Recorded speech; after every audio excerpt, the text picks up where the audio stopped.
Bonjour à tous. Maurice Kamto, chassé de Douala, c'est le titre de la nouvelle expression. Après 2 jours de séquestration à son hôtel, le président national du MRC a été empêché de vaquer à ses occupations selon le journal Le Messager. Ensuite, il a été conduit sous forte escorte policière jusqu'à la sortie du département du Vouri, venu à Douala pour rencontrer les personnes toujours incarcérées dans le cadre des manifestations organisé en septembre 2020 et participé à une séance de dédicace de ses ouvrages. Le professeur Maurice Kamto est devenu une persona non grata dans la ville de Douala, précise le journal Mutation.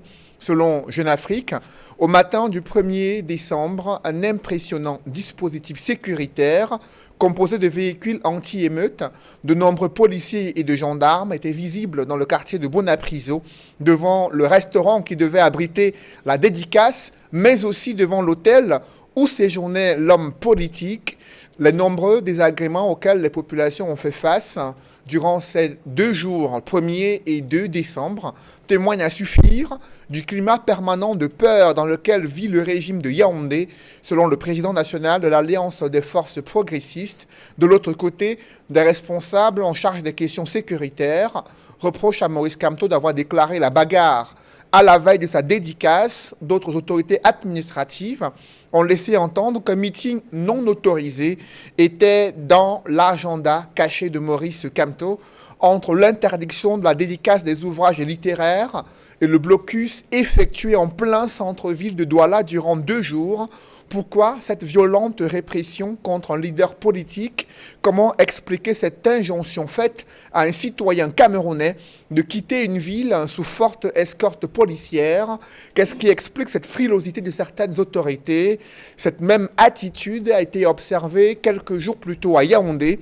L'autorité administrative avait alors interdit la présentation des propositions de modification du système électoral, invoquant une ingérence dans les compétences législatives. Pourtant, parmi les leaders de cette initiative figurent des députés de la nation.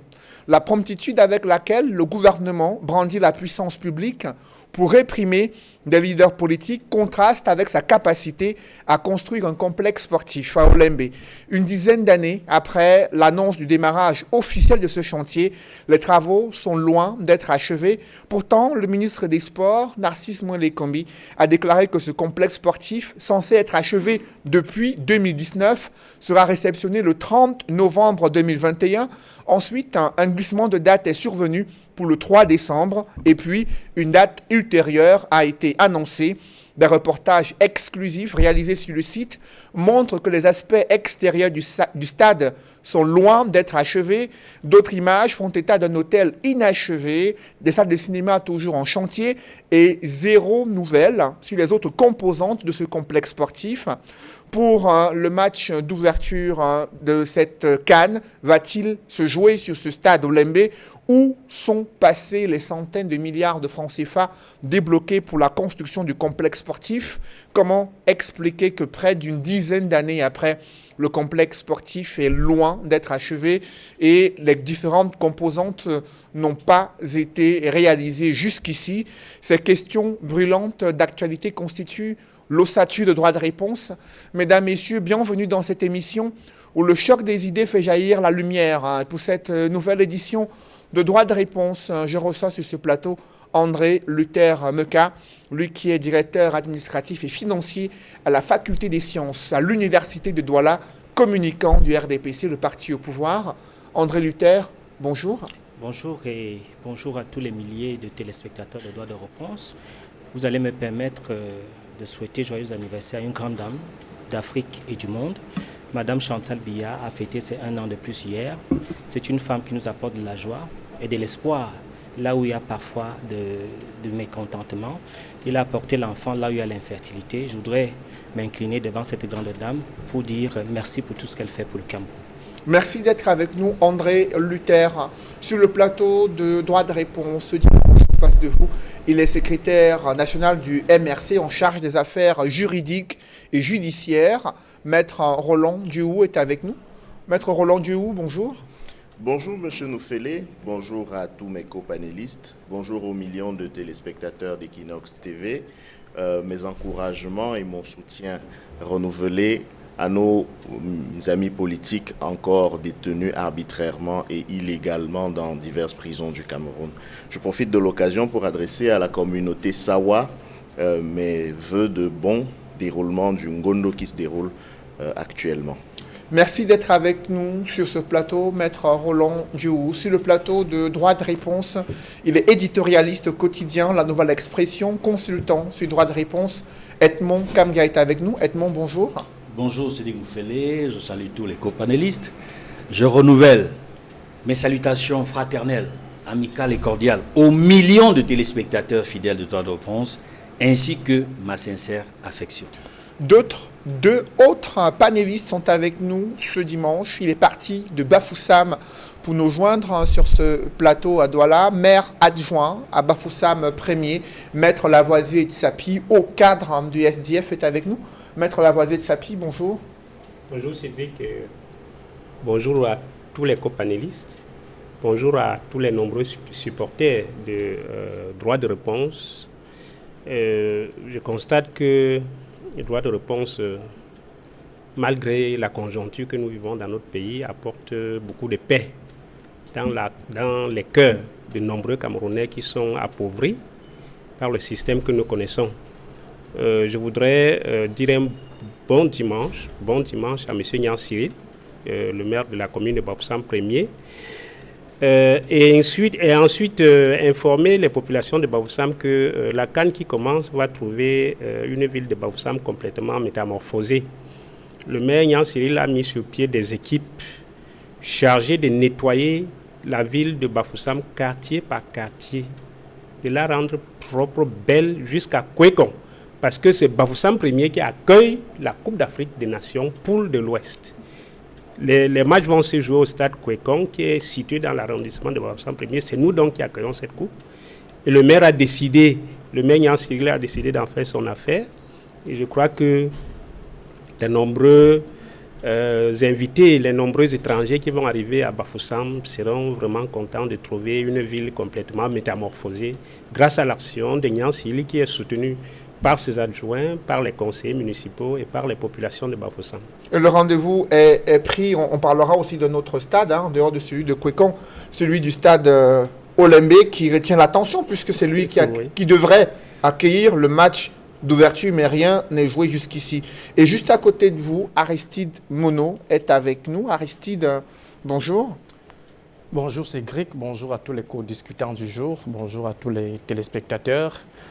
J'aimerais, avec votre permission, renouveler tout mon soutien ici de manière un peu plus solennelle à une dame qui vit aujourd'hui une situation assez rocambolesque du point de vue de l'analyse sociopolitique. On ne comprend pas pourquoi est-ce que la divergence d'opinion devrait servir de prétexte pour tuer les avenirs ou pour essayer de tuer physiquement des gens.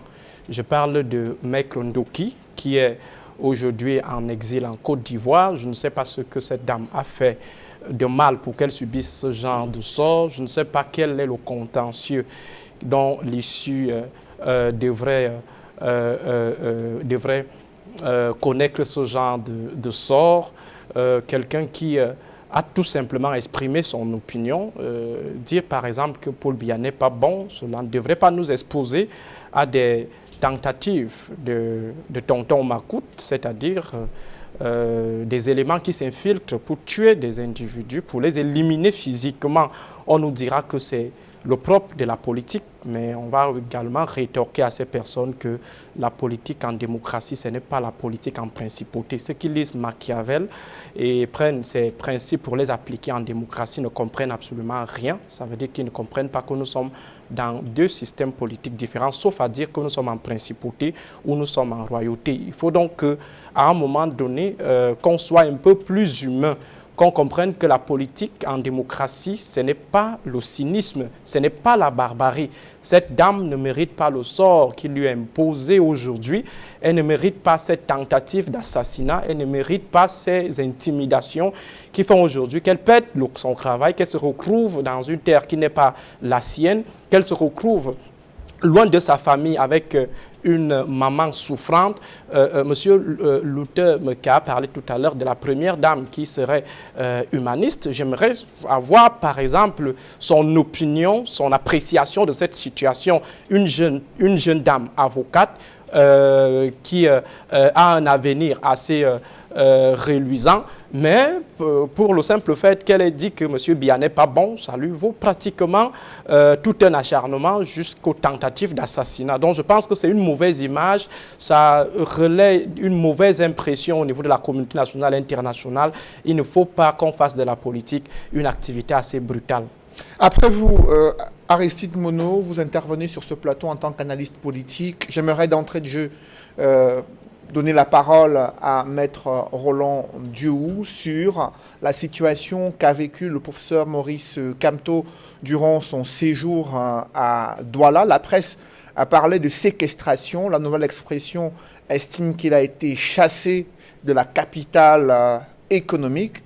Vous, qui faites partie du directoire national du MRC, comment avez-vous vécu ces 2 jours durant lesquels les forces de l'ordre se sont mobilisées pour empêcher le professeur Maurice Kamto de vaquer à ses occupations? Comment avez-vous analysé ces faits-là? Merci pour la question que vous me posez. D'abord, je dois indiquer que c'est une situation dont a été témoin l'essentiel de la population de la ville de Douala. Ce n'est donc pas seulement les militants du MRC et les membres du directoire qui ont été témoins de ce que j'appellerais, sans mâcher les mots, de la barbarie administrative, de la barbarie policière.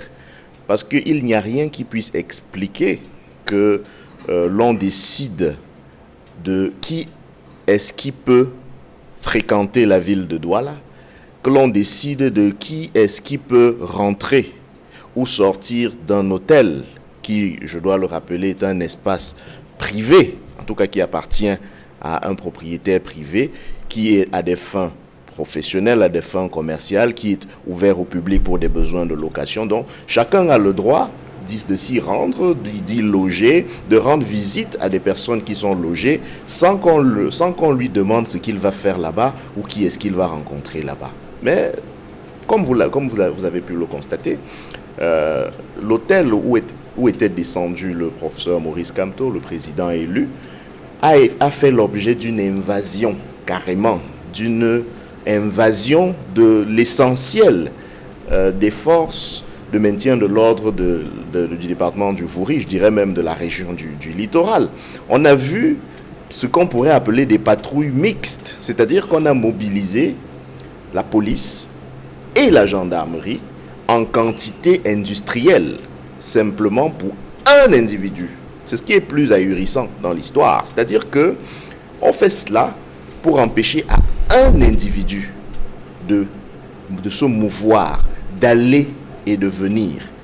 C'est absurde à la limite parce que on prétend qu'il y avait des activités insurrectionnelles en préparation. Et je m'arrête sur ce mot qui est devenu un mot valise dans la bouche de beaucoup de contenteurs de l'opposition radicale, de l'opposition sérieuse, décidée à véritablement apporter l'alternance au Cameroun. De sorte que finalement, si on fait une photographie du moment au Cameroun et qu'on demande, au regard de ce qu'on voit au Cameroun, définissez le mot insurrection, je crois que beaucoup de gens seraient hors sujet. Simplement parce que ce qui est considéré au Cameroun comme l'insurrection, c'est simplement la liberté d'expression. Je me demande donc comment est-ce qu'on peut penser qu'un homme seul, descendu dans un hôtel, peut, de là où il est, de cette position-là, provoquer une insurrection au point où il faille militariser tout un hôtel.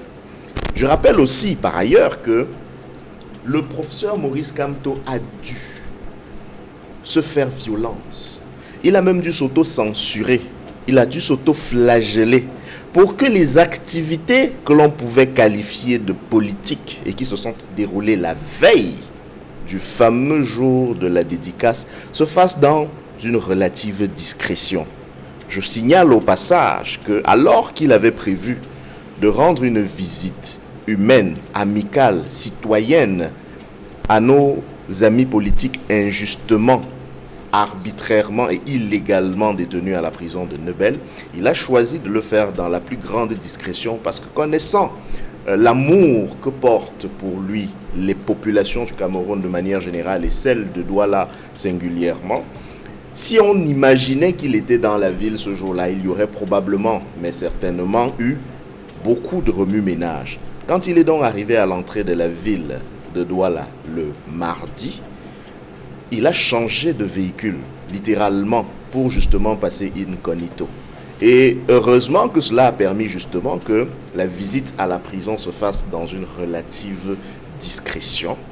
Quand il a fallu maintenant se déployer de la prison centrale de Douala à Nubel pour le siège régional du mouvement pour la renaissance du Cameroun au Grand Moulin à Deido, naturellement, les populations qui ont été informées de sa présence ont simplement fait mouvement vers cet endroit-là.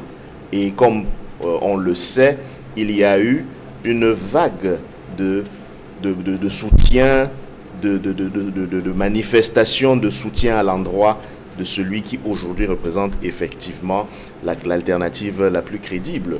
Une réunion avec les cadres du parti s'est parfaitement bien déroulée dans le siège du parti à Deido sans aucun heurt. Il n'y a même pas eu une bouteille d'eau en plastique qui soit tombée sur le pied de quelqu'un pour que l'on dise qu'il y a pu y avoir de violence. Cela s'est passé parfaitement bien, contrairement, je dois le rappeler ici, contrairement aux opérations de renouvellement des bureaux des organes de base du RDPC qui, il n'y a pas longtemps, nous ont donné à voir de véritables scènes de vandalisme, voire de guérilla urbaine, et pour lesquelles on n'a pas vu ce genre de déploiement des forces mixtes, police-gendarmerie, pour séquestrer qui que ce soit, alors qu'on a bien vu que, notamment, des résidences d'autorités administratives ont été incendiées, des routes ont été barrées par-ci, par-là, des actes relevant de la barbarie ont été commis, et on n'a pas vu ce déploiement-là. Donc, voilà une activité politique, somme toute ordinaire, qui se déroule d'ailleurs avec une exemplarité sans pareil, et qui justement suscite de la part des forces de maintien de l'ordre une position qu'il est difficile de comprendre. Alors, le journal La Nouvelle Expression a titré que le professeur Maurice Kamto a été chassé de la ville de Douala. La vraie question, c'est par qui et pourquoi? Parce que vous voyez, la couardise de ceux qui portent des armes et qui se croient forts, c'est même de ne pas assumer les actes qu'ils posent. C'est-à-dire qu'on investit un hôtel. Je n'imagine pas le manque à gagner qui a été causé à cet hôtel-là pour rien. On investit tout un hôtel avec des forces par-ci, par-là, accompagnées de véhicules qui ne consomment pas que de l'eau, mais aussi du carburant. Donc le contribuable a quand même des questions à poser de ce point de vue-là. Et puis on n'arrive pas à notifier formellement au professeur Maurice Kamto les raisons pour lesquelles justement il est privé de sa liberté d'aller et de venir. On ne lui dit pas qui est-ce qui donne quel ordre que ce soit, on ne lui notifie aucun document, on lui dit simplement qu'il faut qu'il sorte de la ville et qu'il se fasse raccompagner à Yaoundé.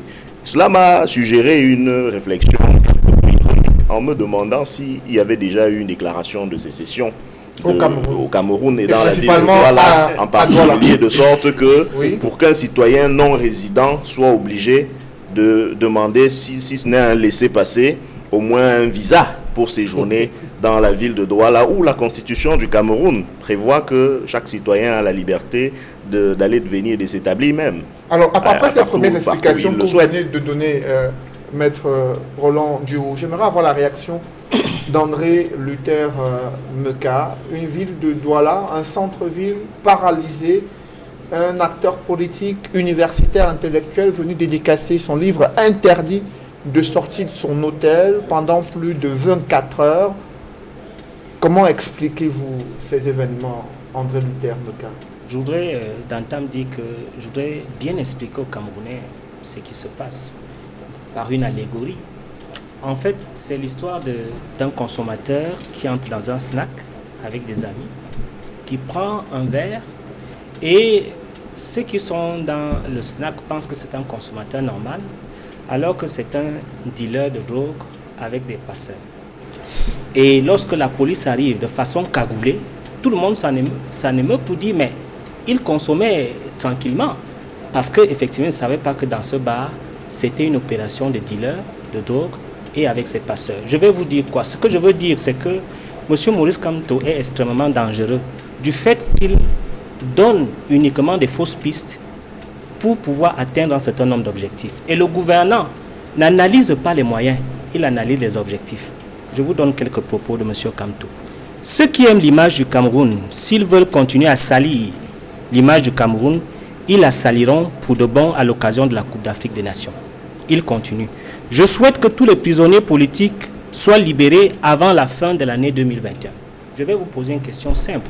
Quelle est la corrélation qu'il y a entre la soirée des dédicaces et la Coupe d'Afrique des Nations et l'ultimatum qui donne au gouvernement de libérer les prisonniers?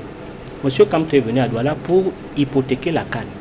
Et il est en train de chauffer le public, chauffer, n'est-ce pas, les populations pour pouvoir hypothéquer la paix pendant la CAN. Et le gouvernement, qui est un gouvernement très vigilant, a vu ça et a mobilisé toutes les forces nécessaires pour que cela soit, n'est-ce pas, évité et qu'on donne un exemple à tous ceux qui veulent hypothéquer la CAN de ne pas pouvoir le faire. Parce que je voudrais vous dire que le timing même du professeur Maurice Kamto est un timing assez impressionnant parce que nous sommes presque à quelques jours de la CAN.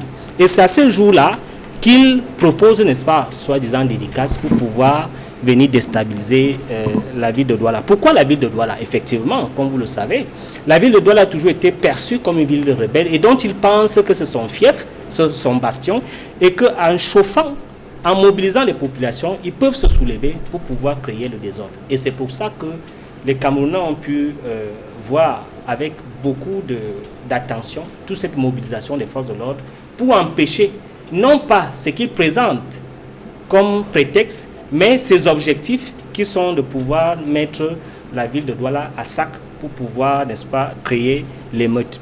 Je voudrais également signifier à tous les Camerounais qui nous écoutent de faire très attention à M. Maurice Kamto parce que tout ce qu'il fait, tout ce qu'il pose comme acte est une fausse piste. Vous voyez, il va au concert, vous pensez que c'est un concert de musique alors que c'est une levée de fonds pour les ambazoniens et les drapeaux y sont. Il entre, n'est-ce pas, en politique. Vous voyez, n'est-ce pas, j'allais dire des organisations paramilitaires qui se lèvent, la base et autres. Il est absolument et entièrement très dangereux et je pense que aujourd'hui le gouvernement du Cameroun et les Camerounais même d'ailleurs ont pris la mesure de cela parce que comme vous avez pu le voir, il n'y a pas eu de mobilisation, il n'y a pas eu, n'est-ce pas, d'émeutes. Ce sont des poignées de Camerounais, quelques curieux qui venaient regarder ce qui se passe, mais le gouvernement dans son rôle d'assurer la sécurité publique, la tranquillité publique a pris toutes les mesures nécessaires pour qu'il n'hypothèque pas la CAN. Parce que ce que vous voyez là, c'est des sommations qu'il donne au gouvernement. C'est la provocation. D'ailleurs, il a dit qu'il veut la bagarre et que si les gens veulent la bagarre, il y aura la bagarre. Qu'est-ce que ça a à y voir avec les livres, avec les poèmes, avec la littérature? Donc, mais les propos qu'il a tenus, André Luther, c'était lors d'un meeting politique improvisé avec ses militants et sympathisants. Ce n'est pas lors de la dédicace.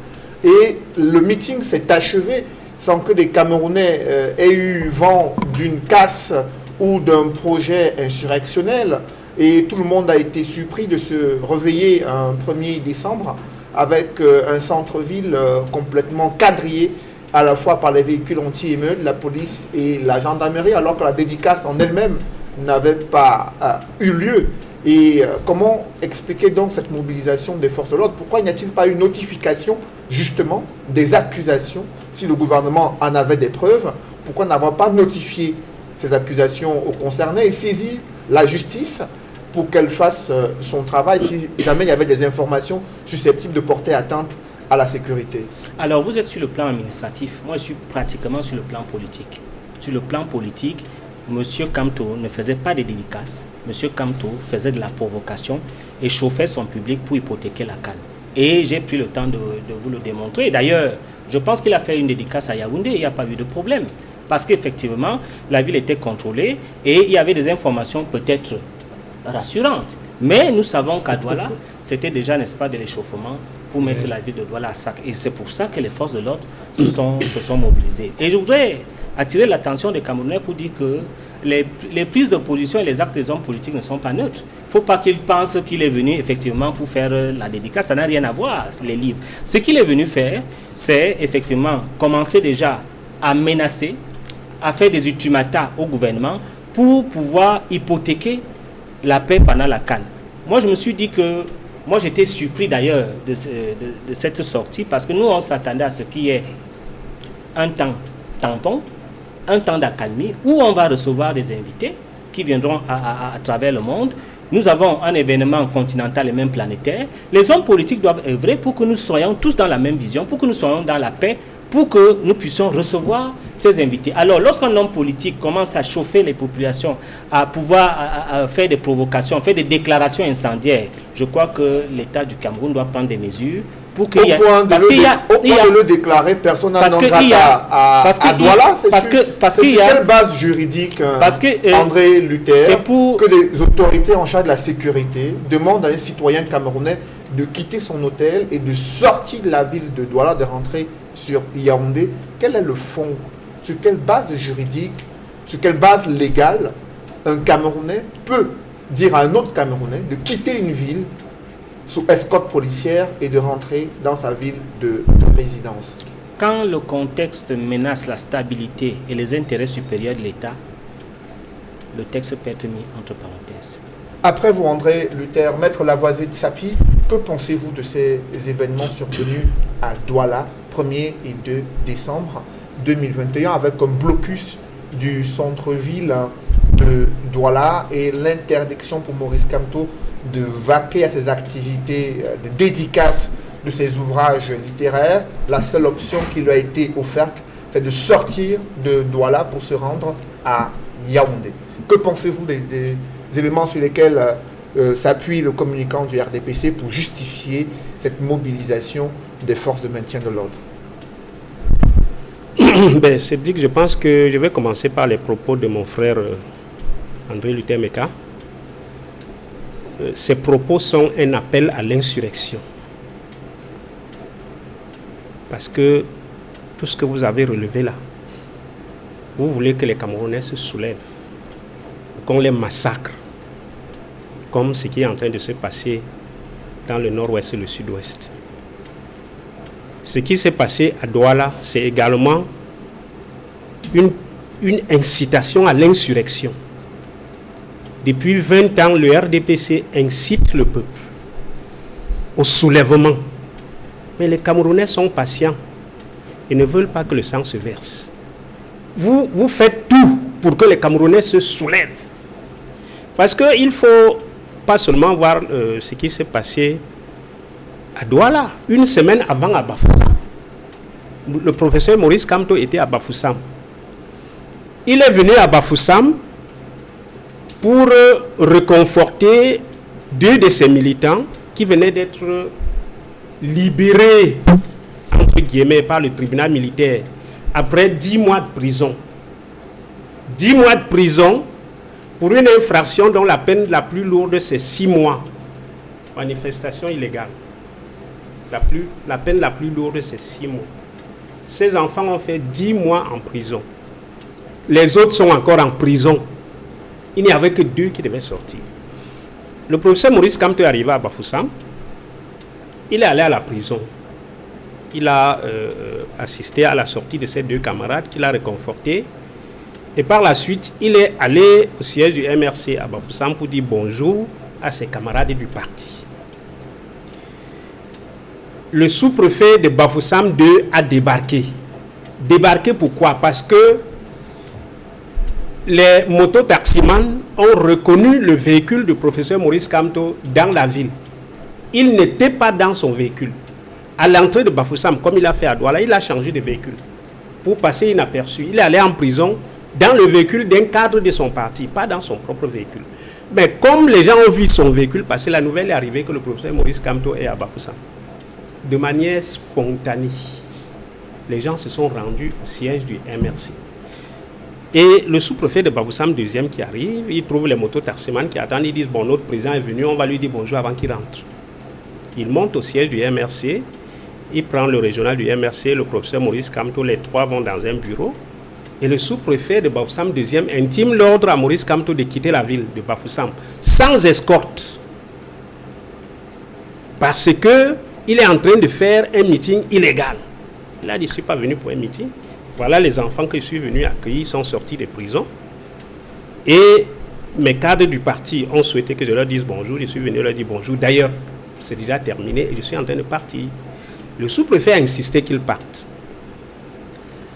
Professeur, mon cher frère André Luther Meka, moi je pense que si vous, dans le RDPC, vous dites que le Cameroun est un état de droit, si vous dites que dans ce pays il y a des lois, est-ce que ces lois, c'est pour les autres et pas pour vous? Parce que tout à l'heure, vous avez dit quelque chose de très grave. Quand une situation est dangereuse, on peut mettre la loi entre parenthèses. Mais c'est inimaginable que ça vienne de vous. Inimaginable. Qu'une loi de la République, votée par les députés à l'Assemblée nationale, on la met entre parenthèses. Mais je vais vous rafraîchir la mémoire. La Déclaration universelle des droits de l'homme, qui est une loi interne au Cameroun, article 13 dit ceci. Toute personne a le droit de circuler librement. Toute personne a le droit de circuler librement et de choisir sa résidence à l'intérieur d'un État. Ça, c'est la Déclaration universelle. La Constitution de notre pays a validé cette Déclaration universelle dans son préambule en précisant, ça c'est la Constitution maintenant de notre pays. Donc si vous demandez qu'on mette la Constitution entre parenthèses, demandez à Paul Biya de ne plus gouverner. Parce qu'il ne gouverne qu'en appliquant la Constitution. S'il faut maintenant mettre la Constitution du Cameroun entre parenthèses, comme vous le dites au monde, je crois que ça veut dire que le Cameroun va cesser d'exister comme État. Parce qu'un État qui n'a pas de Constitution, c'est un État qui n'existe pas. La Constitution dit ceci. La liberté et la sécurité sont garanties à chaque individu dans le respect des droits d'autrui et de l'intérêt supérieur de l'État. La liberté. Et plus loin, tout homme a le droit de se fixer en tout lieu et de se déplacer librement. C'est la Constitution. Toute personne a le droit de se fixer partout. Et c'est ce qui se passe. Les Camerounais s'installent partout sur l'ensemble du territoire national. De se déplacer librement dans le pays. Voilà la loi qui proclame la liberté d'aller et de circuler. C'est un droit inné à une personne. Vous ne pouvez pas naître, on ne peut pas naître comme un être humain. Et on vous empêche de vous déplacer. Il est vrai qu'on peut vous empêcher de vous déplacer. C'est par exemple lorsqu'on se retrouve dans le cadre des poursuites judiciaires où on vous soumet à une surveillance judiciaire. Si un tribunal vous soumet à une surveillance judiciaire, vous êtes limité dans vos mouvements. Ou si vous êtes condamné à une peine d'emprisonnement, pendant que vous purgez votre peine, vous êtes limité dans vos mouvements. Tant qu'il n'y a pas une décision de justice, la Constitution qui est la loi suprême d'un pays, la Déclaration universelle des droits de l'homme qui consacre les droits innés à toute personne humaine, c'est des droits sacrés, monsieur. Et dans ce cas de figure, Maître Sapui, à quoi cela renvoie cette image des forces de maintien de l'ordre mobilisées devant un hôtel, quadrillant le centre-ville de Douala, mobilisées devant le restaurant et l'espace culturel qui devait abriter la cérémonie de dédicace? À quoi cela renvoie? Nous avons vu la loi. Il n'y a aucune justification juridique pour les actes qui sont posés. Mais si on était au village, si on était dans la rue, on dirait que c'est de la sauvagerie. Il n'y a pas deux mots pour qualifier ce qui se passe, c'est de la sauvagerie. Est-ce qu'on est gouverné par des sauvages? Ou alors est-ce qu'on est gouverné par des humains? Parce que le sous-préfet de Bafoussam II, qui intime l'ordre au professeur Maurice Kamto de quitter Bafoussam, il sait qu'il ne se base sur aucune loi. Il sait qu'il ne se base sur aucune décision de justice. Il sait qu'il est en train lui-même de violer les lois du professeur Maurice Kamto. Ce qui n'est pas acceptable pour un administrateur de son rang. le délégué à la sûreté nationale pour le littoral, qui déploie les unités anti-émeutes. Je crois qu'André Luther Meka, nous comprenons ce que c'est que le français anti-émeute. On sait ce que c'est qu'une émeute. Une émeute, c'est quoi? Au RDPC, ils ne savent pas. Le professeur Maurice Kamto est dans un hôtel, on déploie des unités anti-émeutes. Ça veut dire qu'il y a des émeutes quelque part. Dans l'hôtel. Où étaient ces émeutes-là? Qu'est-ce qui pouvait justifier donc que tout cet arsenal militaire soit déployé? Il y a une chose, c'est que moi je pense que nous ne devons pas nous leurrer. Le RDPC veut la guerre dans ce pays. Le RDPC cherche que les Camerounais se soulèvent pour déclencher la guerre. Il provoque. Mais Est-ce qu'on va céder à cela? Mais pourtant, leur communicant estime que c'était pour protéger les populations d'un projet insurrectionnel qui était l'objectif du leader du MRC. Est-ce que vous y croyez? Le professeur Maurice Kamto est allé à Bafoussam. Il y a eu quelle insurrection? Dédicacer un livre, ça devient une insurrection. Puisque vous-même, vous avez reconnu qu'à Yaoundé, il a dédicacé un autre livre. Il y a eu quelle insurrection quand il a dédicacé le livre de Yaoundé? Les gens de la pensée qu'il devait dédicacer ici, là. C'est un livre qui est publié il y a plus de 10 ans. Ce n'est pas un livre nouveau. Moi, je l'ai acheté il y a plus de 8 ans, je l'ai lu. Il y avait quel danger? Il n'y avait pas de danger. Moi, je pense que le discours qu'on tient en face, c'est un discours qui vise tout simplement. Nous sommes comme le professeur, comme mon très cher camarade Jean-Robert Wafola dit, la guerre du grand soir a déjà commencé.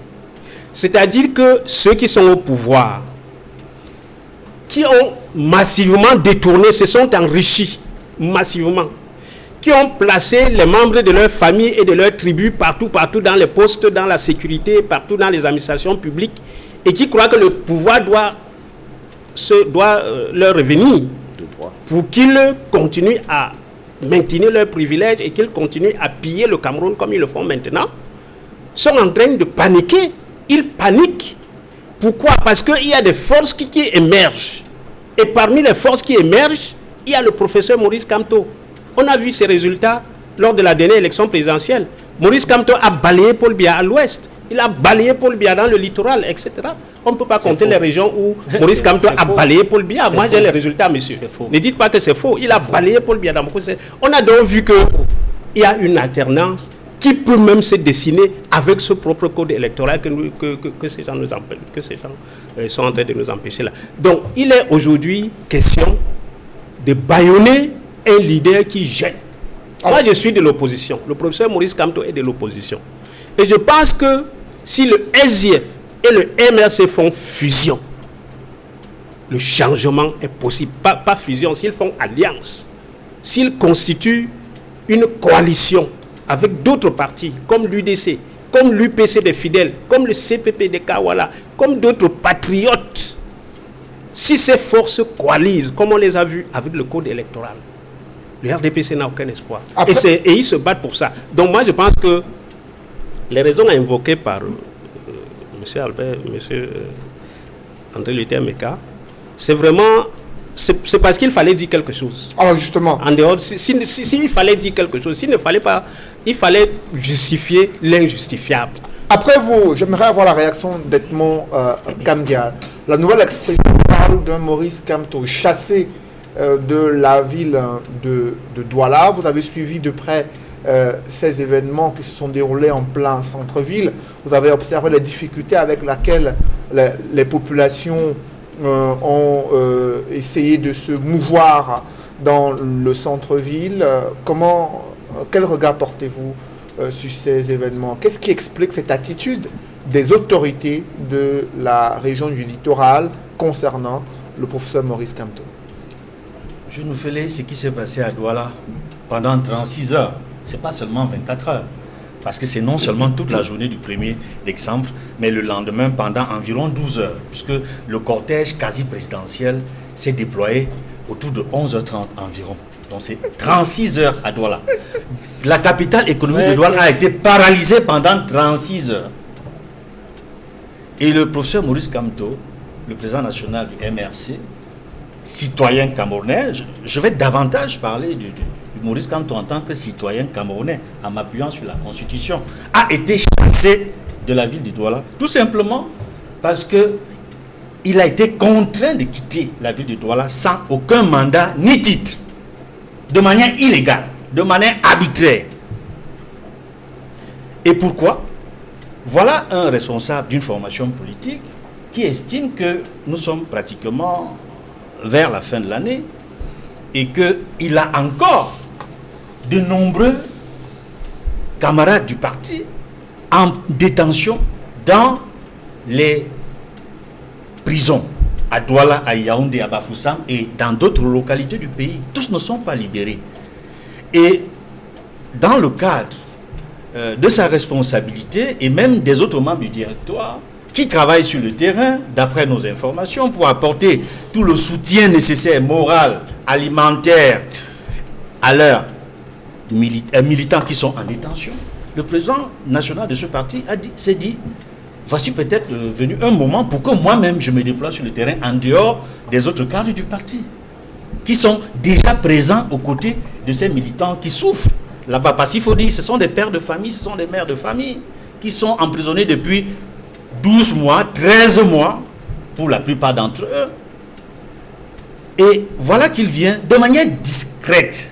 Et j'ai suivi nos précédents panélistes, notamment Maître Roland Diéou, qui a dit exactement ce qui reflète la réalité sur le terrain, parce que nous, on avait des reporters, qu'on a eu l'information, on s'est déployé sur le terrain. On a constaté que le professeur Maurice Kamto a tout fait pour éviter l'affluence lorsqu'il est allé à la prison centrale de Nebel visiter ses camarades politiques. Il a tout fait pour éviter, y compris en changeant de véhicule à l'entrée de la ville de Douala. Et c'est parce que, après qu'il a, n'est-ce pas, rencontré ses camarades politiques, les militants de son parti à la prison de Nebel, il est rentré, dit bonjour, n'est-ce pas, aux cadres du parti qui sont sur le plan local. Et c'est ainsi que, par le téléphone arabe, les gens, l'information selon laquelle il est dans la ville a circulé.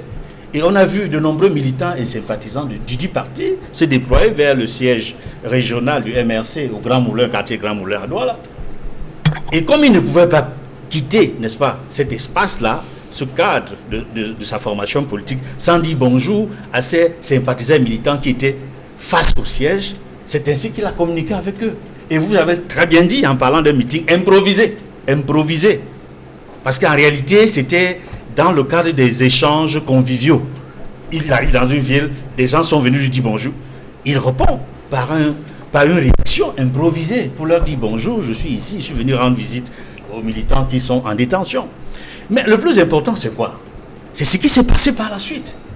Parce que le lendemain, il avait l'événement majeur qu'il a amené dans la ville de Douala. C'était une rencontre littéraire. La dédicace de ses ouvrages de poésie, notamment les récents ouvrages qui ont paru. Et puis, il y avait également, je crois, l'urgence de la pensée, qui était une réédition. Parce qu'il ne faut pas l'oublier, celui qui organise la cérémonie n'est pas un homme politique. Monsieur Kwam Tawaki est un éditeur, un artiste pluriel, peintre et autres. C'est un homme de culture qui a organisé la cérémonie, n'est-ce pas, à un lieu précis, à Bonapriso, dans un cadre qui est dédié pour la cause, parce que c'est une activité littéraire. Le cabaret, restaurant Jazz La Chaumière, de Sambaka, que je connais personnellement, c'est le cadre approprié où des événements culturels sont organisés. Il y a d'ailleurs, et j'invite beaucoup de Camerounais, si vous écoutez le meilleur jazz qui est fait par un orchestre au Cameroun, c'est au cabaret Jazz La Chaumière, à Douala, au restaurant La Chaumière. Et c'est ainsi que c'est dans ce lieu-là que devait se dérouler la cérémonie de dédicace, qui finalement n'a pas eu lieu. Et je disais tantôt que tout s'est passé sans aucun mandat ni titre. Parce que même M. Sambaka, que je connais pour être un promoteur culturel sérieux, un homme politique responsable et par ailleurs président national de l'Alliance des Forces du Progrès, chaque fois que des événements sont organisés dans ces espaces, il prend la précaution, quand c'est une activité politique, de demander à la personne qui vient organiser sa cérémonie le récépissé, n'est-ce pas, obtenu à la sous-préfecture, quand c'est une activité politique. Et généralement, quand il y a des activités littéraires, ceux qui organisent n'ont pas besoin d'un récépissé. Et la loi ne le dit pas qu'il faut un récépissé lorsque c'est une activité littéraire, lorsque c'est une dédicace d'ouvrage. Et ce n'est pas la première fois que ça se fait, que ce soit au centre culturel, à l'Institut français de Douala, que ce soit dans tous les autres centres culturels que nous connaissons dans la ville de Douala, ou des espaces comme le cabaret jazz, la chaumière, les activités littéraires, les activités culturelles comme le jazz qui se déroule là-bas chaque fin de semaine, jeudi, vendredi, samedi. Venez voir la meilleure qualité de la musique, le jazz comme la musique camerounaise et africaine, la salsa et autres. C'est sans publicité, monsieur Noufélé. Je voulais vous dire que c'était une activité culturelle. Et lorsqu'il a tout fait pour rencontrer le sous-préfet, pour comprendre pourquoi est-ce que l'activité littéraire qui s'organise à son cabaret n'a pas pu avoir lieu, on lui dit non, nous avons appris qu'il y a... C'est ce que l'autorité administrative lui dit, et y compris les officiers de police et de gendarmerie. Ils ont appris que derrière l'activité culturelle, il y aurait des activités insurrectionnelles qui sont en préparation, en marge de l'activité littéraire, pour créer du grabuge, de l'insécurité dans la ville de Douala. Mais M. Sambaka leur a dit, mais je ne suis pas au courant de tout ça. Mon interlocuteur, c'est un organisateur d'événements, c'est un artiste, et lui, il ne m'a jamais dit qu'il y a une activité politique ici, en dehors de l'activité littéraire. Et même, depuis que je suis là et que l'activité va être organisée, je n'ai reçu aucun homme politique, y compris un membre quelconque du MRC. Le professeur Maurice Kamto, Sambaka dit, je ne l'ai jamais rencontré physiquement. Je ne l'ai jamais rencontré, on ne s'est jamais vu. Donc, Sambaka sait que c'est une activité littéraire et que ce que les autorités administratives de police et gendarmerie lui disent, mais il n'est au courant de rien du tout. Ce sont des soupçons. Nous sommes donc à l'ère du soupçon. Nous sommes retournés à l'ère du soupçon. On peut poser des actes et même procéder à des abus de pouvoir sur la base du soupçon. C'est tellement grave, monsieur Noufélé. C'est incroyable. C'est insupportable. C'est inadmissible dans un état de droit. Dans un état qui se proclame état de droit. Parce que dans cette affaire, qui a des conséquences graves sur le plan politique, sur le plan juridique, et même sur les questions, j'imagine même qu'il y aura des conséquences judiciaires par rapport dans cette affaire. Parce qu'il faut l'imaginer, il y a un manque à gagner grave, non seulement pour l'hôtel de la place qui a logé le professeur Maurice Kamto, où personne ne pouvait entrer, ni sortir, ni entrer, personne ne sort, personne n'entre, pendant 36 heures. Imaginez qu'il y ait des clients, des expatriés, des investisseurs qui sont venus faire des affaires au Cameroun, qui doivent prendre l'avion pour aller à telle ou telle localité, pour aller dans tel ou tel pays. Vous imaginez les conséquences?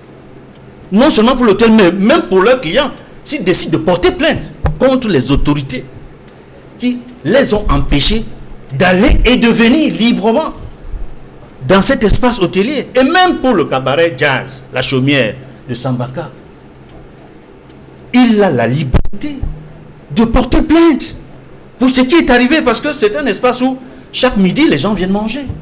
Donc pendant toute une journée, personne ne pouvait aller dans cet espace-là, prendre un bout de pain, prendre un bout de poisson, prendre un plat. La nourriture, qui va la manger? Il est probable que cette nourriture-là, peut-être le lendemain, ne soit plus exactement de la même qualité que la veille. Tout était frais, le poisson était frais. Je ne parle pas pour lui, je parle pour tous les investisseurs, pour tous ceux qui travaillent pour le développement du Cameroun. Ce n'est pas dans un tel contexte que vous allez accueillir les milliers d'Africains, d'Européens, d'Américains venant de partout pour la CAN que nous préparons pour janvier 2022.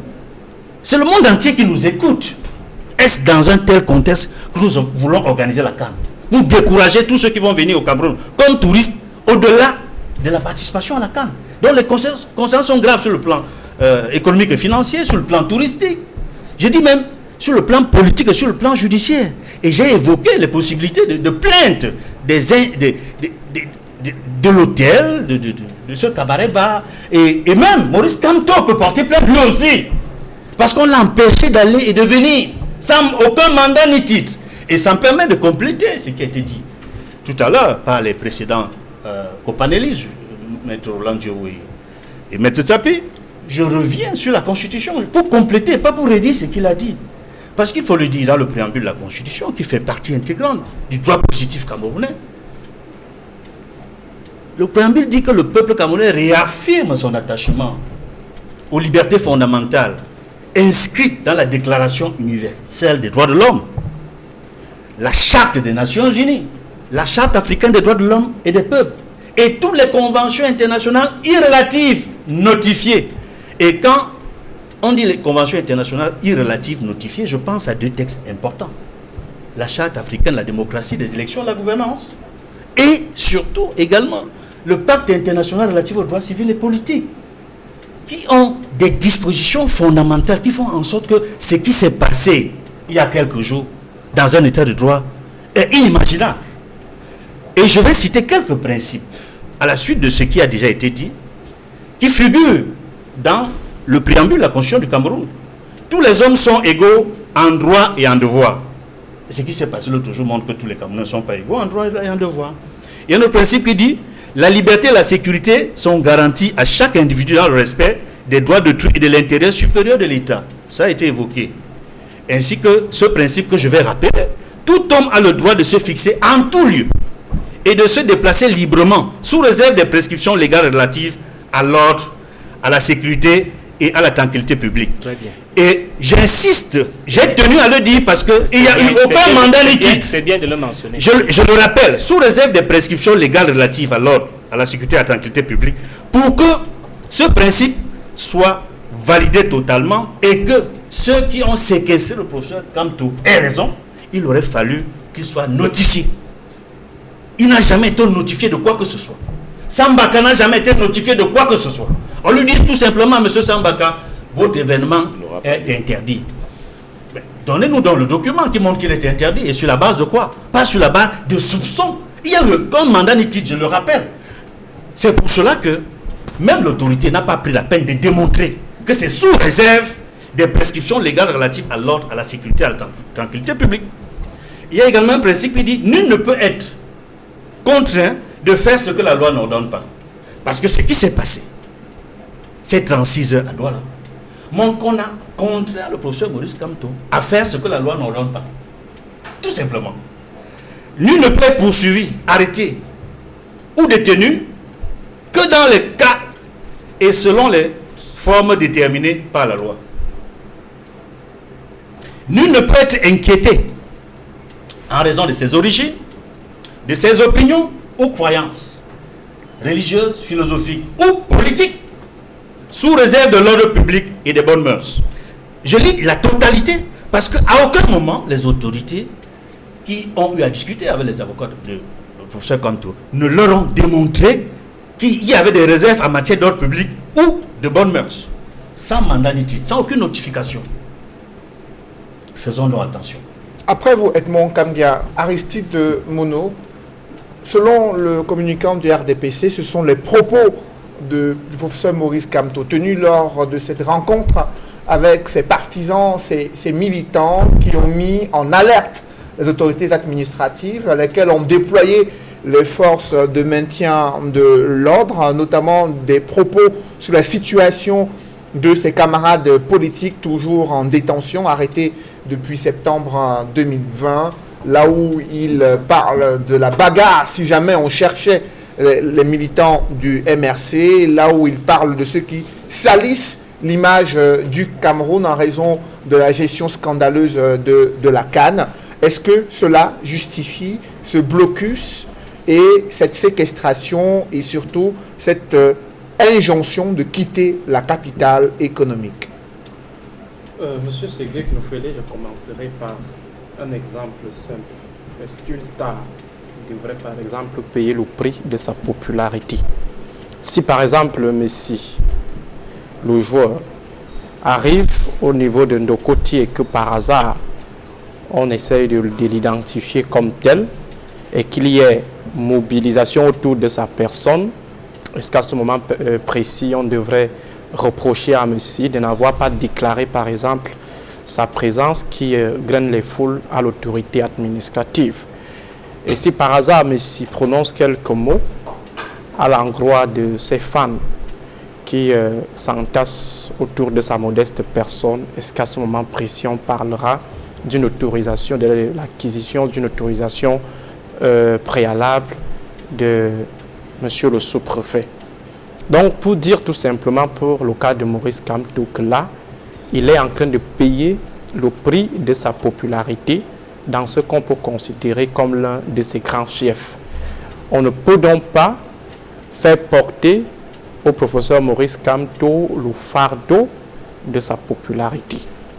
Et il faut qu'à un moment donné, qu'on le sache, le jeu politique, c'est un jeu qui est meublé de tensions, meublé de furie, et qu'à un moment donné, on peut se passer des dispositifs légaux ou alors de l'encadrement légal ou administratif.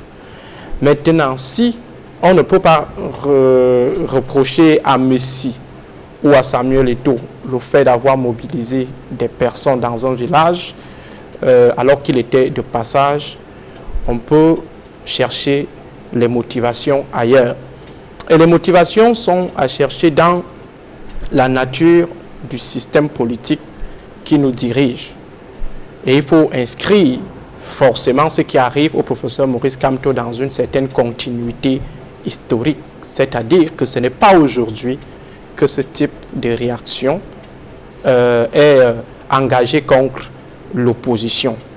On l'a vu en début des années 90, on l'a vu avec le CPP de Kawala, aujourd'hui on le voit avec le professeur Maurice Kamto. Et le dénominateur commun de ces différents moments convulsifs de l'histoire de la démocratie, du retour au multipartisme, c'est tout simplement la détermination des leaders à mettre en difficulté l'ogre au pouvoir. Donc c'est la ténacité de l'adversité.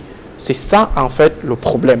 Il faut maintenant déployer tout l'arsenal nécessaire pour essayer de dociliser l'opposition, de neutraliser l'opposition, de brimer l'opposition et aussi de terrifier l'opposition. Et l'opposition ici doit être lue ou alors prise dans sa dimension extensive, c'est-à-dire qu'au-delà des cadres partisans, ça veut dire tout le monde qui n'est pas d'accord et qui aimerait qu'il y ait changement est considéré dans cette dimension extensive comme opposant. Il faut donc dire tout simplement que l'ogre au pouvoir est allergique à l'opposition. Il est allergique à toute opposition téméraire et a juste besoin de l'opposition de convenance.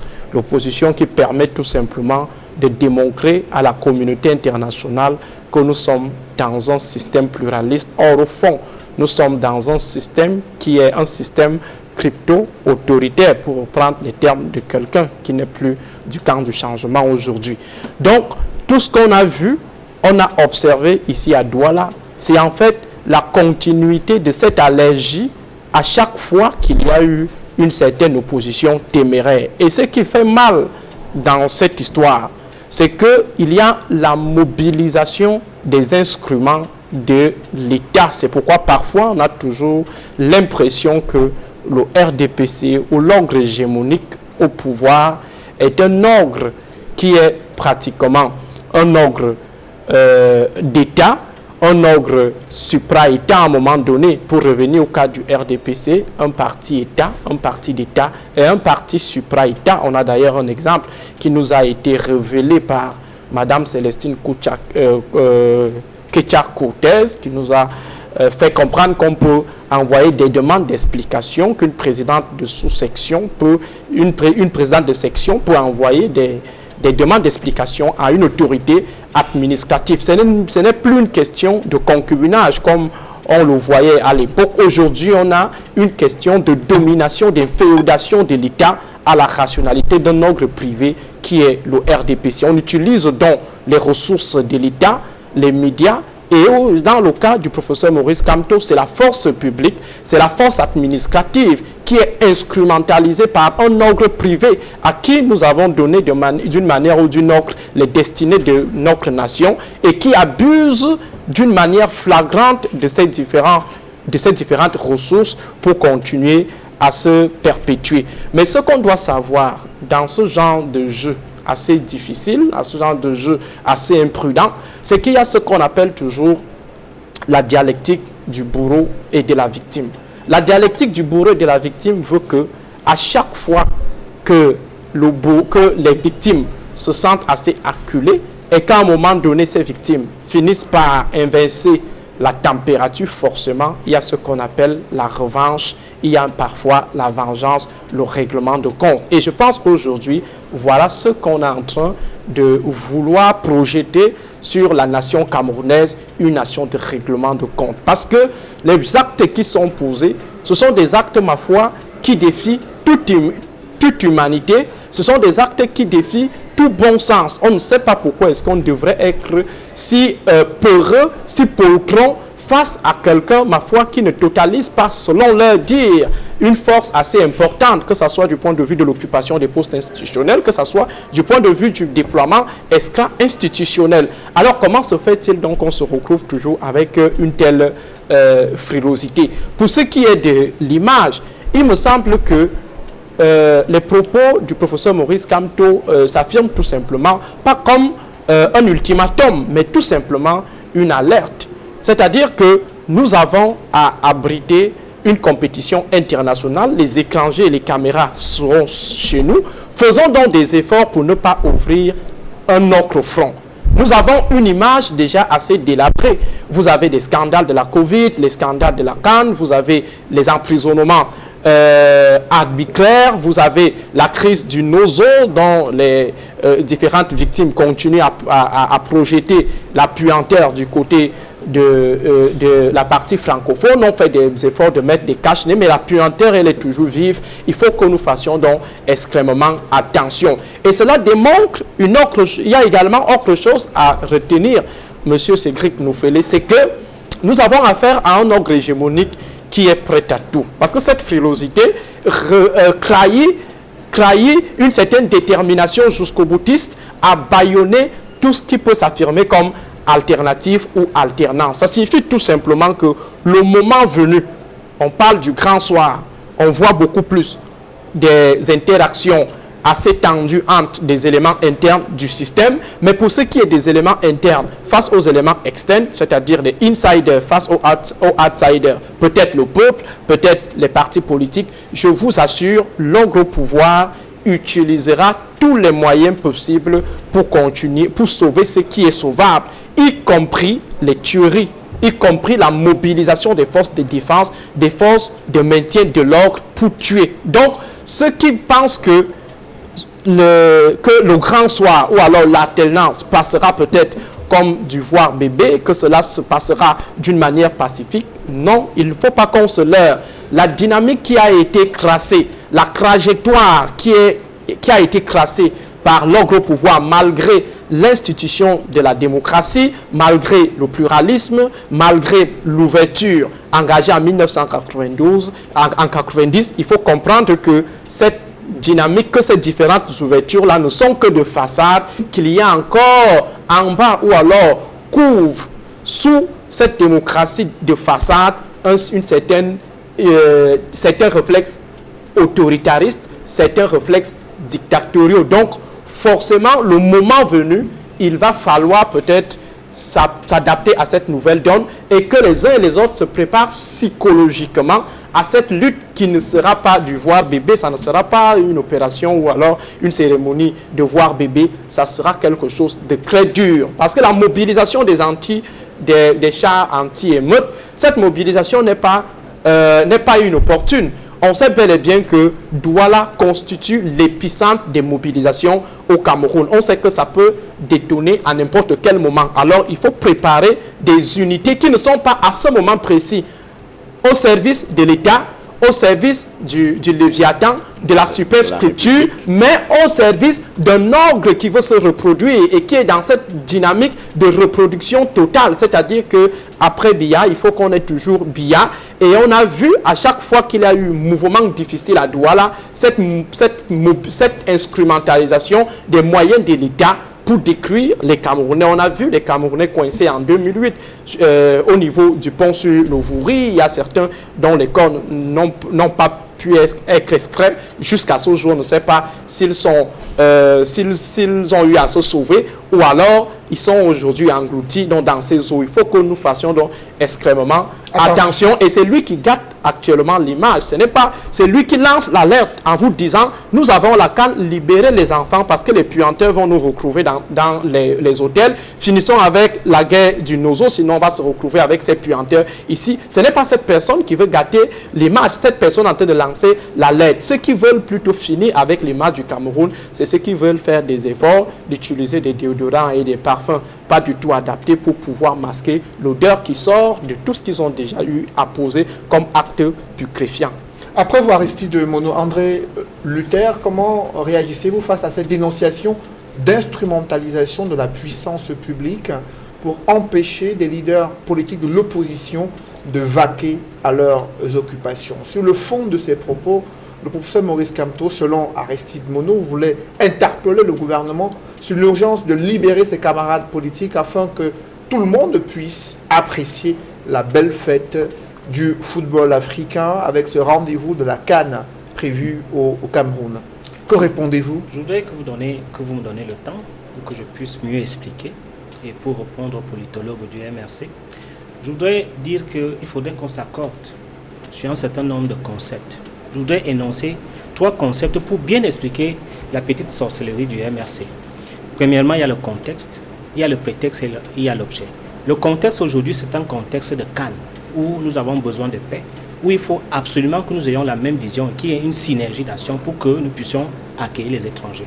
Et c'est dans ce contexte que M. Maurice Kamto prend le prétexte des dédicaces pour pouvoir venir à Douala, en fait, pour son objet qui est la libération des camarades politiques.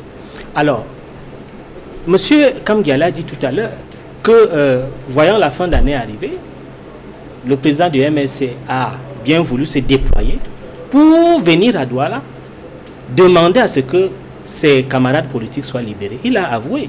Donc, en fait, le prétexte des dédicaces de livres n'est pas le vrai prétexte. Le vrai prétexte, en fait, c'est que M.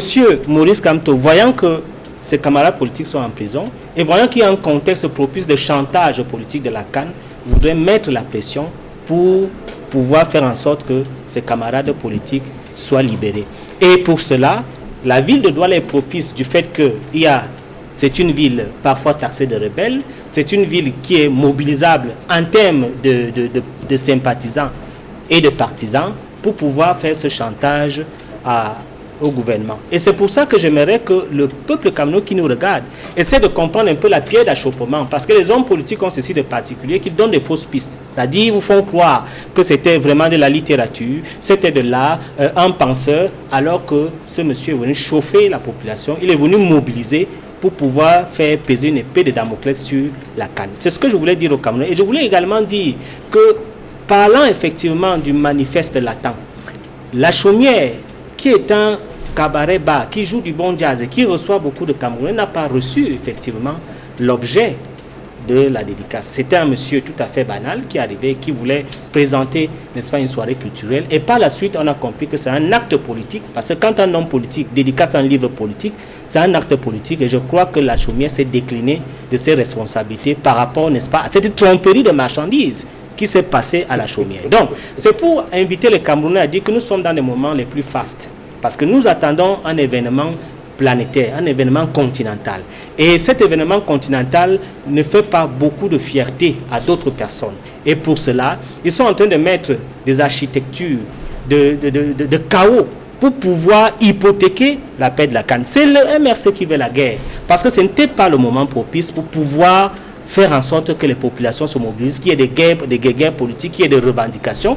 Nous pouvons, n'est-ce pas, renvoyer cela sine die après la CAN. Les débats politiques peuvent continuer, mais nous avons des invités, nous avons un événement sur la table, nous devons avoir la même vision. Mais ce n'est pas la vision de M. Kamto qui a pris ce prétexte pour pouvoir faire en sorte qu'il y ait une clameur sociale et un délitement social. Est-ce qu'il faudrait aller à la CAN avec autant de militants d'une formation politique en prison, eux qui ont manifesté il y a plus d'1 an, en septembre 2020, pour dénoncer la gestion scandaleuse de la CAN dénoncer le Covid-Gate et appeler à une réforme du système électoral. Est-ce qu'il faut aller à la CAN avec des Camerounais en prison qui ont marché pour certains et d'autres qui n'ont même pas manifesté et qui y sont toujours plus de 13 mois après leur arrestation?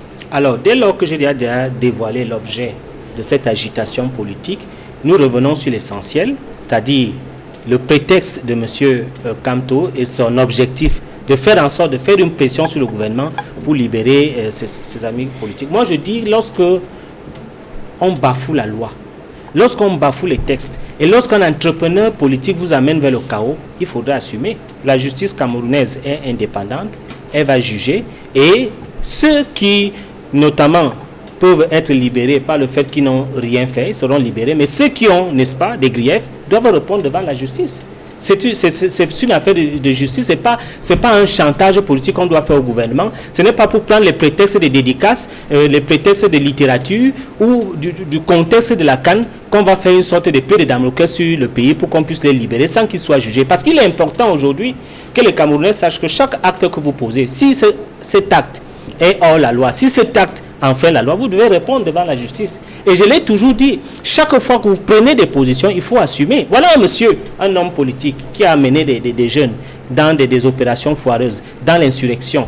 Et aujourd'hui, il veut prendre la CAN comme otage, comme hypothèque pour faire pression dans le gouvernement. Ça ne passera pas. Mais pourquoi les autorités administratives, elles aussi, n'assument pas les accusations qu'elles formulent à l'encontre d'un autre citoyen camerounais? Pourquoi ne pas notifier à la fois le promoteur du complexe La Chaumière Jazz Club, qui lui regrette l'attitude des autorités administratives? Dans un communiqué, le porte-parole de Cyril Sambaka précise que c'était une activité littéraire à laquelle était convié Maurice Kamto pour la dédicace des ouvrages portant sur des poèmes, portant sur ces différentes recherches autour du système juridique et judiciaire camerounais, mais aussi une réédition de l'urgence de la pensée, l'un de ses ouvrages qu'il a publié il y a plus d'une vingtaine d'années, une trentaine d'années même. Alors comment expliquer que l'autorité administrative n'a pas notifié à la fois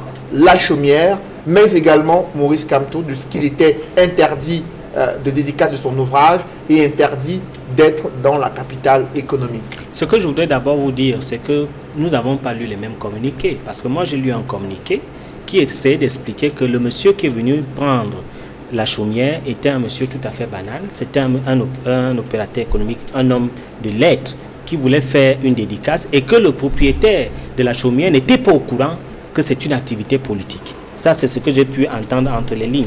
Maintenant, quand vous parlez de notification, je vous ai dit que lorsqu'il y a, n'est-ce pas, l'insécurité, lorsque la sûreté de l'État est en danger, je crois qu'il est important qu'on prenne des mesures préventives, des mesures qui anticipent sur, n'est-ce pas, le désordre, sur le délitement social. Et je crois que ces mesures, qui sont des mesures préventives, qui sont des mesures d'anticipation, participent, n'est-ce pas, de la sécurité du pays. Si je ne venais pas expliquer aux Camerounais aujourd'hui que le problème, la petite sorcellerie que vous voyez là, ce n'est pas cette histoire de littérature, c'est que M. Kamto veut chauffer le pays, veut hypothéquer la CAN pour qu'on libère ses camarades politiques. Les Camerounais n'auraient pas compris. C'est de ça qu'il s'agit. Et c'est important qu'ils comprennent ça. Alors, après vous, André Luther, Maître Roland Duroux, est-ce que vous partagez ce point de vue exprimé par le représentant du RDPC sur l'agenda caché du professeur Maurice Kamto?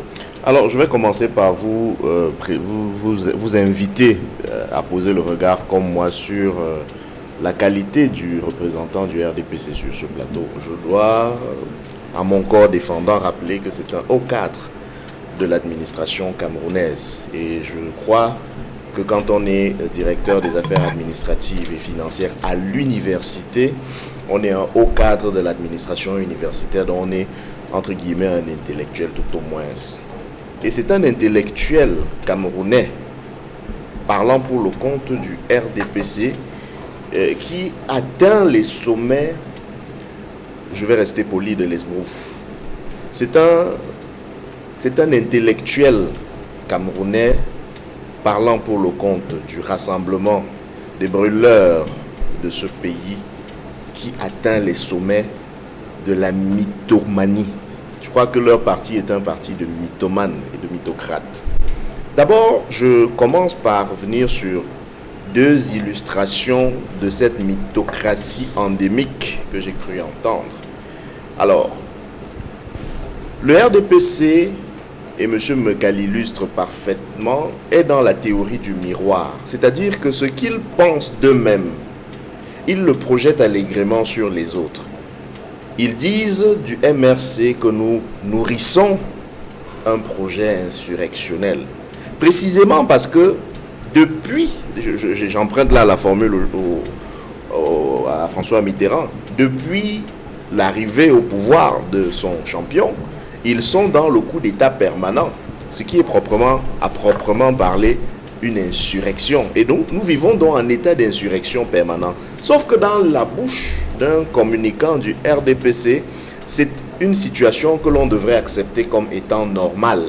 Ce qui est anormal, comme le disait d'ailleurs le professeur Mononjana, a été écarté. Et ce qui a été normalisé est ce qui est l'écart. Comment peut-on considérer qu'un pays dans lequel les dirigeants sont incapables d'achever un stade qu'ils construisent depuis 10 ans soit capable de lire entre les lignes, de ne savoir lire que les agendas cachés, de ne savoir lire que ce qui se prépare alors que personne d'autre qu'eux ne voit cela. Dites-moi, monsieur Meka, oui, ceux qui prennent des libertés avec la loi doivent être punis. Qu'en est-il donc de ceux qui ont pris de grandes libertés avec la fortune publique, notamment dans le contexte de la lutte contre la Covid? La justice ne serait-elle pas compétente pour connaître, ne serait-ce que connaître, pas encore juger, au moins investiguer pour dire aux Camerounais ce qu'il en est?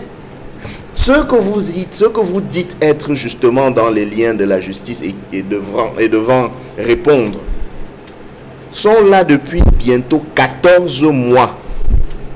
On les accuse d'hostilité contre la patrie, d'insurrection, de rébellion, etc. Mais M. Meka, vous qui avez toujours l'habitude de lire les lettres dans les enveloppes et de savoir avant tout le monde ce qui va se passer, pour ce coup-là, vous avez arrêté des gens, ils sont en détention provisoire. Je vous le rappelle, peut-être c'est un concept que vous ne comprenez pas assez. Ils sont en détention provisoire depuis bientôt 14 mois. Et ceux qui les ont arrêtés, alors qu'ils expliquent aux Camerounais, comme vous êtes venu l'expliquer aux Camerounais, qu'ils avaient des informations à l'avance, anticipant, vous n'arrivez pas à les juger précisément. Vous ne faites que renvoyer leurs affaires, alors que vous sembliez avoir des dossiers béton. Parce que si un ministre de la communication peut faire une conférence de presse pour annoncer qu'il y avait des insurrections ou des projets insurrectionnels, il est absolument incompréhensible, voire irrationnel. C'est vrai que l'irrationnel est vous. Quand je dis vous, ce n'est pas vous, monsieur Meka, mais vous, RDPC, ça fait un. Peut-être qu'à ce moment-là, vous avez pris les Camerounais pour des canards sauvages. Peut-être qu'il faut précisément dire aux Camerounais que ce qui sort de la bouche du RDPC ne doit être considéré comme vrai que lorsque précisément cela s'accomplit. Je rappelle que vous qui parlez de paix, d'apaisement pendant la CAN, c'est votre sous-traitant, celui qui n'est pas investi de l'autorité publique, Maguil, qui s'est transformé en tribunal de grande instance sans recours, en imposant une amende de 10 millions de francs à toute personne qui oserait prendre des photos de votre fameux stade que vous n'osez plus appeler stade Paul Biya, qui est en chantier depuis Mathusalem. Maguil s'est transformé en tribunal de grande instance, de cour d'appel et de cour suprême, de sorte qu'il se donne le droit d'imposer des amendes de 10 millions. D'ailleurs, le code pénal ne prévoit pas, que je sache, une infraction dont la sanction serait une amende de 10 millions. Que je sache, mais je peux me tromper, évidemment. Je vous rappelle aussi, monsieur Meka, qu'en ce qui concerne singulièrement le cas du professeur Maurice Kamto et de ces intimidations, de ces menaces, de ces séquestrations, cela n'a pas commencé hier matin. Je dois vous rappeler que lorsqu'il a décidé librement, sans contrainte, de quitter le gouvernement, nous étions en 2011. Il n'a pas pu tenir une simple conférence de presse laquelle conférence de presse avait été interdite. Alors, on l'accusait déjà à l'époque d'insurrection, me semble-t-il. Vous qui savez toujours tout, qui lisez les lettres dans les enveloppes, vous me le direz peut-être. En 2012, un an plus tard, lorsque le MRC était lancé, une conférence de presse de lancement a été interdite à l'hôtel Hilton de Yaoundé. Oui, monsieur Meka, à l'hôtel Hilton de Yaoundé. Motif pris de ce qu'on n'avait pas indiqué que Maurice Kamto serait présent. C'est-à-dire que, comme l'a dit le docteur Mono tout à l'heure, vous risquez de voir votre anniversaire au Cameroun interdit si vous ne dites pas au sous-préfet que Samuel Eto'o fait partie des invités. Ou si Lionel Messi fait partie des invités. Si vous ne dites pas au sous-préfet que, monsieur le sous-préfet, j'ai parmi mes amis proches un certain Lionel Messi, votre anniversaire, votre baptême, peut-être votre messe du dimanche risque d'être interdite. Nous étions en 2012. Je vais passer sur toutes les activités interdites du MRC et du professeur Maurice Kamto de 2012 à 2018. Parce que vous semblez donner l'impression aux Camerounais que l'acharnement, la répression a commencé lorsque le professeur Maurice Kamto a osé vous faire face de front, après que vous lui ayez volé sa victoire lors des élections présidentielles de 2018. Je vous rappelle d'ailleurs, Maître Tsapi l'a dit tout à l'heure, M. Biya a été balayé. Mais en plus d'avoir été balayé dans plusieurs localités du Cameroun. Vous rigolez ou quoi? Et cela sera retenu dans l'histoire du Cameroun. Ici, hein. Le RDPC a dû se fabriquer 32 PV. Je rappelle à l'attention des téléspectateurs que quand on dit 32 PV, c'est en réalité la compilation de 32 PV dans 32 départements du Cameroun sur 58. C'est-à-dire que 32 départements du Cameroun ont produit pour la présidentielle de 2018 des résultats faux, parce que non signés. 32 sur 58. C'est-à-dire que dans 32 départements du Cameroun, on a fabriqué des chiffres qu'on a attribués à M. Biya pour lui permettre de gagner, selon vous, une élection présidentielle. Donc, il n'a pas seulement été balayé dans les régions de l'Ouest et du littoral, comme cela a été indiqué, il a été balayé partout au point où il a fallu fabriquer 32 faux PV. Cela, l'histoire du Cameroun le retiendra. Donc, je disais que le curseur ne doit pas être placé, Monsieur Meka, écoutez très bien ce que je dis, le curseur ne doit pas être placé en 2018 pour prétendre que vous prenez ce genre de mesures parce qu'il y a eu le non au hold-up électoral. Non, c'est votre nature, c'est votre ADN, c'est votre comme ça, pour parler trivialement. Vous ne savez que faire la répression. D'ailleurs, le RDPC a rigoureusement au sens mathématique du terme, 2 militants. Le RDPC a comme premier militant les forces de maintien de l'ordre et comme deuxième militant l'administration camerounaise. Et je ne suis plus dans la logique du parti-État. Vous n'êtes plus un parti-État, monsieur Meka. Vous êtes un parti sur l'État. Vous avez patrimonialisé l'État. Vous vous êtes approprié l'État du Cameroun. La preuve, vous le dites vous-même sur ce plateau de manière légère et de manière tellement affligeante que quand l'ordre public, la sécurité est en jeu, on peut mettre entre parenthèses les lois de la République. Vous qui, monsieur Meka, pardonnez-moi cette question brutale, vous qui?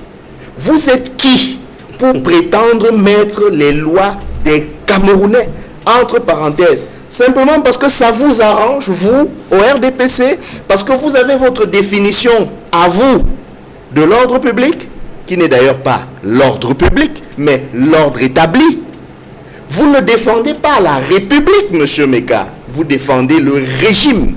C'est un régime qui est défendu et non une république. Parce qu'au cas où vous l'aurez oublié ou au cas où vous ne saviez pas, parce qu'avec vous, on ne sait plus si vous savez ou si vous ne savez pas, la République veut dire la res publica, notre chose à nous tous.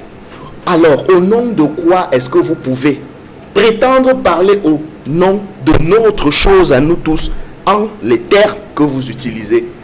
Comment pouvez-vous prétendre que qu'un citoyen camerounais est impunément, vous convoquez la justice, mon Dieu. Mon Dieu, vous convoquez la justice pour justifier une activité illégale, arbitraire et barbare, pour laquelle la justice est muette comme une carpe, pour laquelle la justice ne peut même pas tousser. Il n'y a pas de procureur dans ce pays. Il n'y a pas de procureur qui soit capable dans ce pays de considérer que ce qui se passe là, ce sont des voies de fait. Il n'y en a pas. Monsieur Meka, si vous voulez répondre, répondez. Mais sachez, monsieur Meka, messieurs du RDPC, que ce pays n'est pas votre plantation villageoise. Sachez, monsieur Meka, que ce n'est pas votre cacaoyère, ce pays. Peut-être que vous l'avez vendu, ce pays, déjà, et que vous refusez de partager l'argent aux Camerounais. Mais sachez que le jour où vos clients à qui vous avez vendu ce Cameroun en miettes, en morceaux, en grande partie, quand ils viendront vous réclamer le fruit de la vente, vous trouverez les Camerounais en face de vous et ils vous diront « Allez vous entendre avec ceux qui vous ont vendu le pays, parce que ce pays n'est pas à vendre. » Et les Camerounais, quand je dis les Camerounais, ce ne sont pas les populations indifférenciées, ce sont les citoyens éveillés et debout, parce que depuis 10 ans, de manière patiente, des hommes politiques sérieux, déterminés, jusqu'au boutiste, font le travail patient d'éducation et d'éveil. Un jour donc, ces Camerounais, ces citoyens se mettront debout et vous diront, on n'a pas besoin de pousser la poussière sous le tapis parce qu'on attend la canne. Nettoyons notre maison parce que c'est aussi bien pour nous de vivre dans une maison propre. On n'a pas besoin de se boucher le nez, de se fermer les oreilles et de se bander les yeux simplement parce qu'on attend la canne. Et le reste du temps, on vit où? On vit dans la lune, on vit dans les nuages. On doit pouvoir vivre au Cameroun comme si on attendait les touristes chaque jour, monsieur Meka. Et on doit pouvoir, je termine par là, monsieur Noufele, on doit pouvoir vivre au Cameroun comme si on attendait des investisseurs chaque jour que Dieu a créé.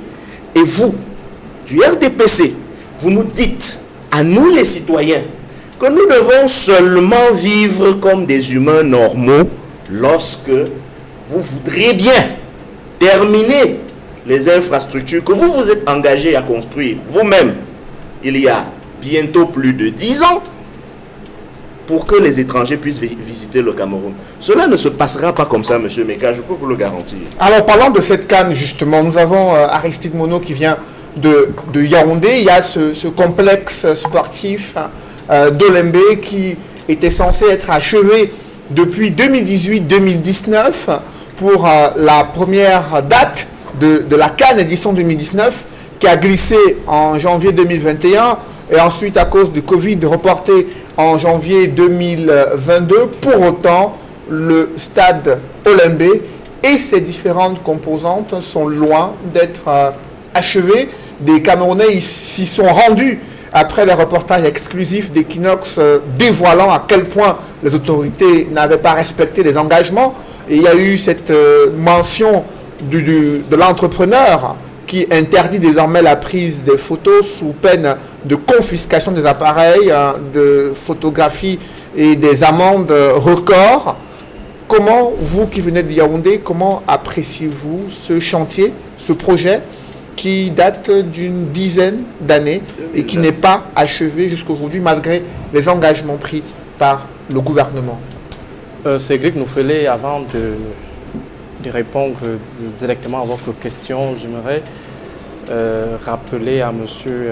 Meka, qui est spécialiste de la provocation, que dans sa logique, dans sa dynamique, il faut qu'il reste tout au moins honnête, parce qu'il m'a qualifié de politologue du MRC, et je pense que cela s'inscrit en fait dans cet état d'esprit de menteur routinier qu'il entretient. Je me rappelle une fois, il avait dit ici que... Il avait dit oui, parce que vous avez aussi menti, vous avez menti. Je ne suis pas politologue du MRC, c'est le mensonge, vous êtes un menteur. Mais par vos prises de position, vous êtes un menteur. Non, ça ne veut rien dire. Ça ne veut rien dire. Vous avez dit ici une fois que les armes lourdes avaient été retrouvées dans la résidence du professeur C'est pas ce que j'ai Maurice dit. Kamto. À l'époque, nous avions fait un plateau Mais ici. c'est pas ce que j'ai dit. Et Moi, entre-temps, j'ai- quand on j'ai vous avait une posé, question. et J'ai une lorsqu'on très vous bonne avait, mémoire de ce lorsqu'on que vous j'ai avait dit. posé la question de savoir Quel quel type type d'arme d'arme lourde vous avez dit l'omato. J'ai Donc dit ça que signifie que j'ai c'est une très inscrit bonne dans votre mémoire ADN. de ce que j'avais Pour ce dit. qui est de Je l'Embé, reviendrai là-dessus. pour s'il ce fallait qui est, revenir. pour ce qui est de l'Embé, il est important de dire aux Camerounais que nous avons eu toutes les ressources nécessaires pour que le stade soit livré à temps. Nous avons eu le temps. Nous avons eu les ressources financières. Nous avons eu également les préfabriqués. C'est-à-dire que des poteaux qui sont quittés, qui ont traversé les mers, les déserts pour arriver au lieu du chantier. Nous avons eu des moratoires, des prorogations. Malheureusement, jusqu'à ce jour, on n'arrive pas à livrer le stade. Cela démontre plusieurs choses qui ont pour dénominateur commun l'état délabré de la gouvernance au Cameroun et le système de néopatrimonialisation de l'État sur lequel repose notre État. Alors, le premier élément, c'est le mensonge d'État.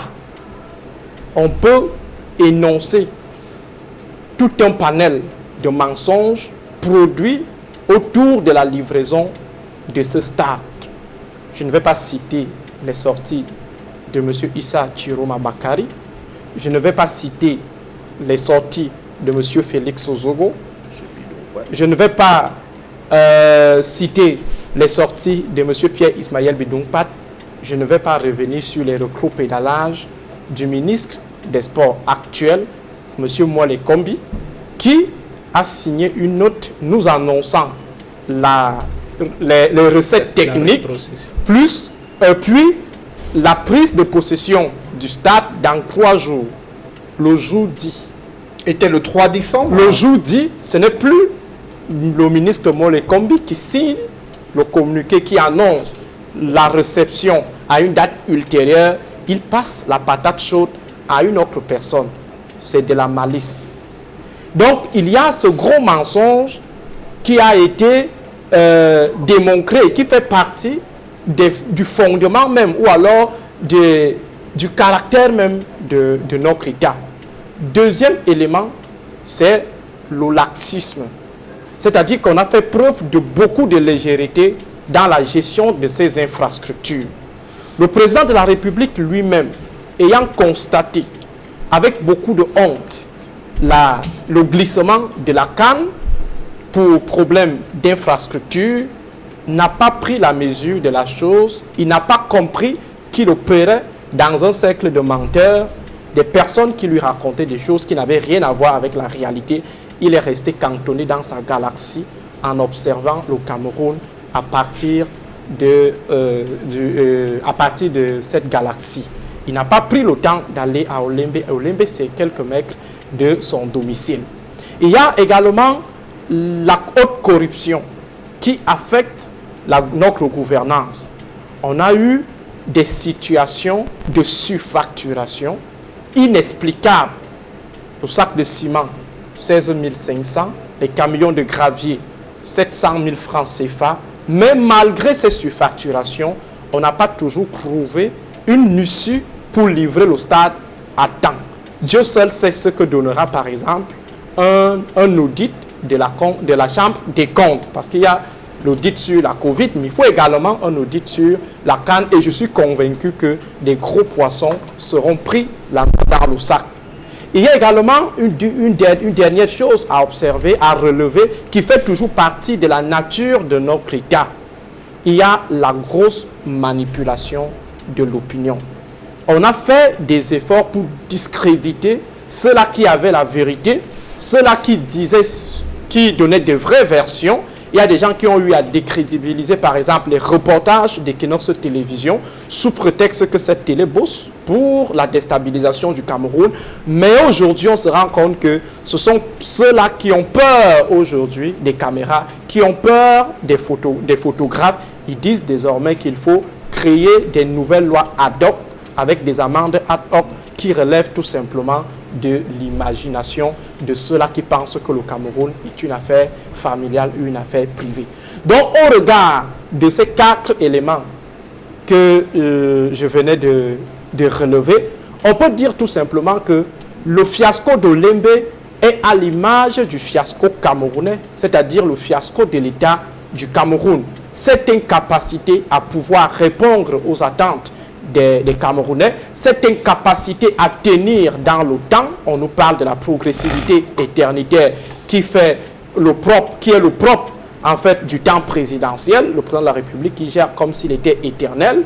Nous avons également la haute corruption et nous avons cette grosse manipulation. Ce qu'on devait faire aujourd'hui, pour ce qui est de ce stade d'Olembe, c'est tout simplement faire amende honorable, dire aux Camerounais la vérité. S'il y a peut-être moyen, on peut rentrer dans la dérision populaire actuelle, c'est-à-dire mobiliser les Camerounais pour un investissement humain national à Olembe pour que nous soyons prêts. Nous n'avons pas de honte à demander ce genre de faveur. Il faut préciser que c'était un complexe sportif en projet, un stade couvert de 60 000 places avec une piste d'athlétisme, un complexe de 3 salles de cinéma, un hôtel 5 étoiles, un centre commercial, un palais des sports de 1000 places, une piscine olympique, 2 terrains de football d'entraînement, 6 terrains de tennis, 4 terrains extérieurs de basketball et de volleyball, un parking extérieur, coût initial 163 milliards de francs CFA.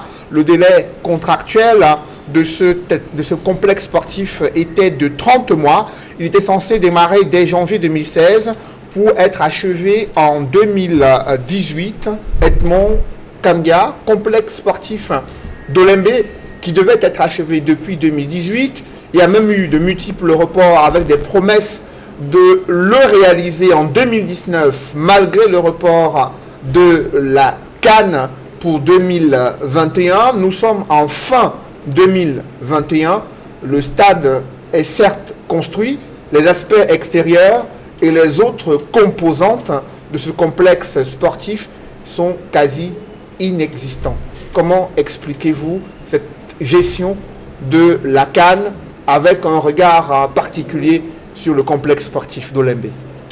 Avant de répondre à cette question, je voudrais dire à M. Meka qui m'a accusé tout à l'heure, qui a dit que je faisais un aveu, que je ne sais de quel aveu il s'agit, que je ne sais de quoi je serais coupable, et que, en réalité, M. Meka, quand vous dites que j'avoue, bon, alors que je restitue les faits, je rencontre une situation, je ne comprends nullement de quoi vous parlez.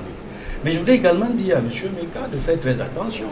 Lorsqu'il fait dire des choses que Sambaka n'a pas dites, Sambaka n'a pas dit qu'il se désolidarise de Maurice Kamto pour une tromperie politique.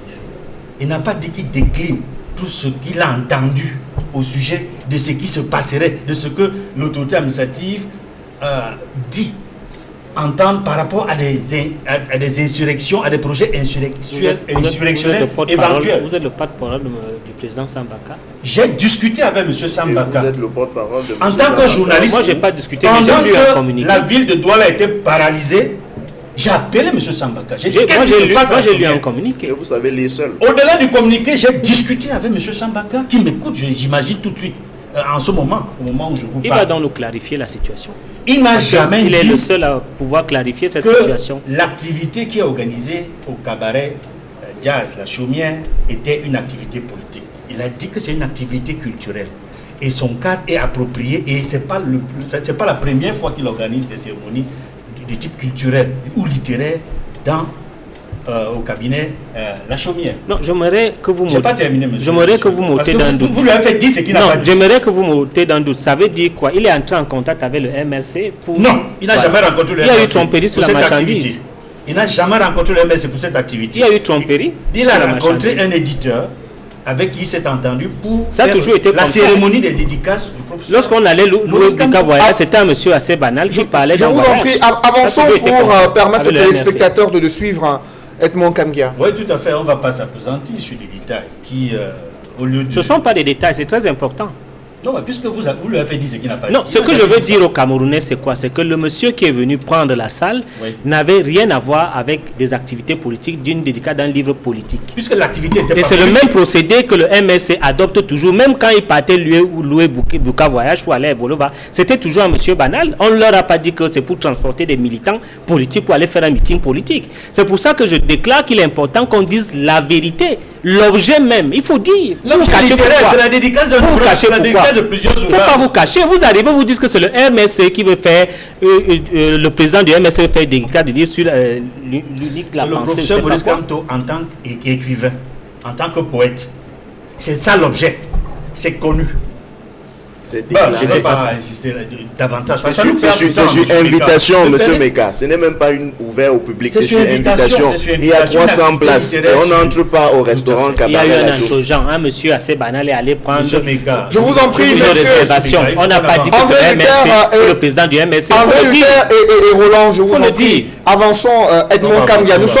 Nous sommes sur le complexe sportif. Oui, sur le complexe. Avant le complexe, il y a un détail, il y a une chose que je dois également dire avant de tourner la page du thème précédent. Vous savez, ce qui s'est passé à Douala ces jours-ci est inadmissible, je l'ai dit, et j'insiste là-dessus, parce que on ne peut pas imaginer. Moi aussi, je vais revenir sur on ne peut pas imaginer que tout un collégion, tout un patron de la police régionale se déploie avec des troupes sur le terrain sans que le patron de la région ne soit au courant, sans que le gouverneur de la région ne soit au courant. Vous avez cette information? Monsieur Meka, laissez-moi parler.